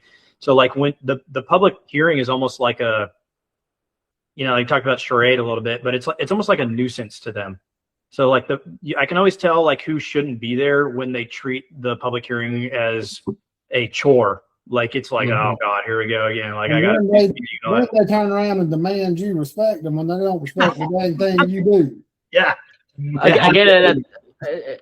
So I think this also falls back on us as citizens too. Yeah. I got involved recently again in seeing Tyler, you and Corey go up there, and Jill go up there, and Jody go up there, and you know, I think it's little people like us that show up to the meetings and go up there and voice your opinions and whatnot. I think that's giving more people hope. Oh, because I mean, everybody's scared. You know, they're like, well, I mean, what's my voice gonna do? I'm like, no, dude, you got to go over there and you got to remind these people they work for you. Mm-hmm. Yeah, I think that's where that's where that, you know, that scare factor kind of comes in, is because, you know, I would say prior to this year, I don't think a lot of people got involved unless certain developments or certain rezonings affected them directly. Mm-hmm. I think we got more people showing up. Social media's done a great job of this, and props to you and Jody and Corey and everybody else for using social media to kind of expose a lot of the BS that's going on in our local governments. And I think it gives people a little bit more confidence of showing up and, oh wait, they're right. They're supposed to be working for us. Like, this doesn't make sense. And hopefully that gets better. You know, hopefully more people show up to the meetings. So yeah. And I've heard a couple of people even mention to me they feel intimidated going up to do the sign-up sheet because of the reputation. Don't get me wrong, the marshals, they're the nicest people you'll ever meet. They'll talk to you. But just the presence of them around that table and meeting, it intimidates. Some of these people don't have the confidence to do this. They're not just going to walk up there and just sign a sheet and say, hey, I'm talking, or whatever, you know. And if they've got that police presence all around, you know, it's kind of, we need to make it more inviting for people to sign up. Mm-hmm. Maybe sign up online, then they can just show up and check in. There you go. You know, it's something that makes it more user friendly. Oh yeah, for sure. Yeah, and that's, like you said, you know, to your point earlier, or just now, like this last voting meeting, I feel like when I looked at the agenda, I'm like, man, there's not anything on here that's crazy, but there's a lot of people coming now. Like, I feel like there's at least 2-3 times as many people just showing up to an average voting meeting now than they're used to. Like I said, you know, when I first started, my first meeting that I went to in 21 would have been heard. I think I was heard in October of 21. Can't remember. But that was the first meeting I went to, and there was like nobody there. I mean, like there might have been 5 or 6 people in the audience, and everything was, well, they're going to pass it anyway, so why do I even bother to go? But you're seeing a lot of change now. I mean, I think any given meeting, you're having so many more people than that used to go. And I think a lot of that comes from, like you said, an awareness on social media. But I think hopefully people are starting to see that once somebody starts standing up and starts talking, then it's like, okay, like, it's not just me, or like you said, that kind of fear of public speaking, I think, goes away a little bit. If if you have the meeting ahead of time, like if you have that community meeting ahead of time and there's going to be a couple other people there. But certainly I feel like the more exposure this stuff gets from, anybody doing anything online, the more people hopefully start showing up, and then they start really seeing how important this process is. So. Yeah, because it is important, and we're getting more transparent, and the word's getting out. And me and Viral, we're definitely going to keep this going, and we know you are, because you've got too much involved and, too much invested. I'm in too deep. Yeah, no doubt. So, well, I mean, like, look, either way, the votes swing. Hopefully you don't get discouraged to continue doing what you're doing, Tyler. No. It's interesting. Yeah, and yeah. I mean, I won't take up more time, but yeah, I wouldn't. If I lose, I'm not going away. I'll still live here, obviously, so that part of it's easy. But right. I like I said, I'm in too deep now to see what's happening and try to be a part of it somehow, to try to right the wrongs and try to make sure that the county government's doing their job. So yeah, I'm not. Well, and especially with groups like ours and North Georgia Advocate and Holland Formed and other groups, there's still plenty of stuff to do behind the scenes to where you can make a difference. I mean, it's not like you're fighting an uphill battle by yourself anymore. Oh yeah, absolutely. Yeah, I think that's kind of the voting meeting part of that, which is if you are opposing things how the government is doing it right now, you are not alone. It felt like you were alone for a long time, that you were just a voice in the wind, but there's a lot more people that see how important this stuff is and are willing to step up and to do things. And I think people's realizing at the federal level, Bill and I talked about it, federal level, there's not really much we can do. They're all corrupt as hell. I mean, no matter who's in charge, but we do have a say-so locally. Oh, yeah. And that's what affects you on a daily basis, not what happens in D.C. Yep. For the most part. I mean, we're not talking about temporary gas prices or food. I mean, that affects everybody, but what happens locally affects you forever. Oh, yeah. Yeah, I mean, all the grassroots stuff, though, any kind of major changes on a national level, they all start on the local levels first. So yeah, we got to change stuff on the local level and get the corruption and the bad apples out of here before we can even think about seeing any type of change on a national level in this country. Oh yeah, no doubt. Well, Tyler, I appreciate it, and Viral, it's good again. We will hopefully I'll have this up this evening. It takes a few hours, for the video to process and things, but we will have you back on before Election Day. And when is Election Day? What is that? May 19th. May 19th. Yeah. So wait, so the vote, as far as the ballots and stuff go, it's only if I live in your district that you're running for, you'd show up on my ballot, right? Like, it's not like, okay. So yeah, unfortunately I won't be able to vote for you, but if I could, there you go. Yeah. Yeah, man. You will have on your ballot spliced. Yeah. But lost. You have to figure out if you want to let the county school system keep doing what they're doing. Yeah, exactly. So, but yeah, we'll get you on before May 19th. Hopefully, you're going to be at the Jody's thing on the 25th of April. Yeah, the end of April is really busy. So April 18th is the Hall County GOP candidate forum. So that's like everybody. So that's that Saturday, and then of course the following Saturday is the Hall Informed candidate forum meeting.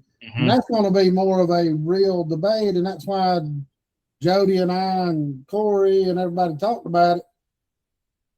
It's not going to be formulated around political parties, or whether it be Democratic Party, Republican. It's just going to be an open debate for the people. And that's where you're really going to get to where if everybody shows up like they're planning, you're going to get to the meat and the bones of where people's actual beliefs are, possibly. Yeah, I just don't know that when I think of like the local seats, I don't really think of them as a partisan seat. I just don't I've never really kind of understood why the qualification process works how it does at a local level. I don't see them being partisan. Now I have had some pushback to that. There are some people that do think that is it needs to be a partisan seat, but I personally don't. It's land use, budget, and people that work at county government. So I don't really see how that is inherently Republican or Democrat in nature. Right. So I'm a believer in like sheriff and district attorney and things like that should be nonpartisan. yeah.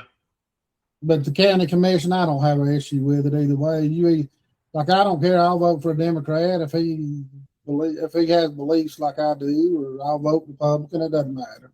Right. Because hell, anybody that's a Democrat lately that don't like where they're going, they've been swapping to Republicans anyway. I mean, they were Democrat just a couple of years ago anyway. Yeah, I mean, the qualification process just works if you have money. There's not really much going on there. Yeah, just because you put a different letter beside your name, that makes you a better candidate than you were 6 months ago. Yep. I don't buy it, Yeah, that's why you have to have the discussions with everybody, because this stuff isn't, like I said, inherently partisan. So if you're really wanting to know how they feel specifically on things, you got to have everybody, because that's the only way you're ever going to figure out everybody. No doubt. No doubt. So, all right. Well, guys, thanks a lot. And we will see y'all next time. We'll try to do one next week. We're going to try to have Steve Gailey or Shannon Davidson on next, and we'll keep going down the line. Hopefully we get everybody on the podcast. There you go. Thanks a lot. We'll see y'all next time. Yeah, see you guys. Thank you. Bye.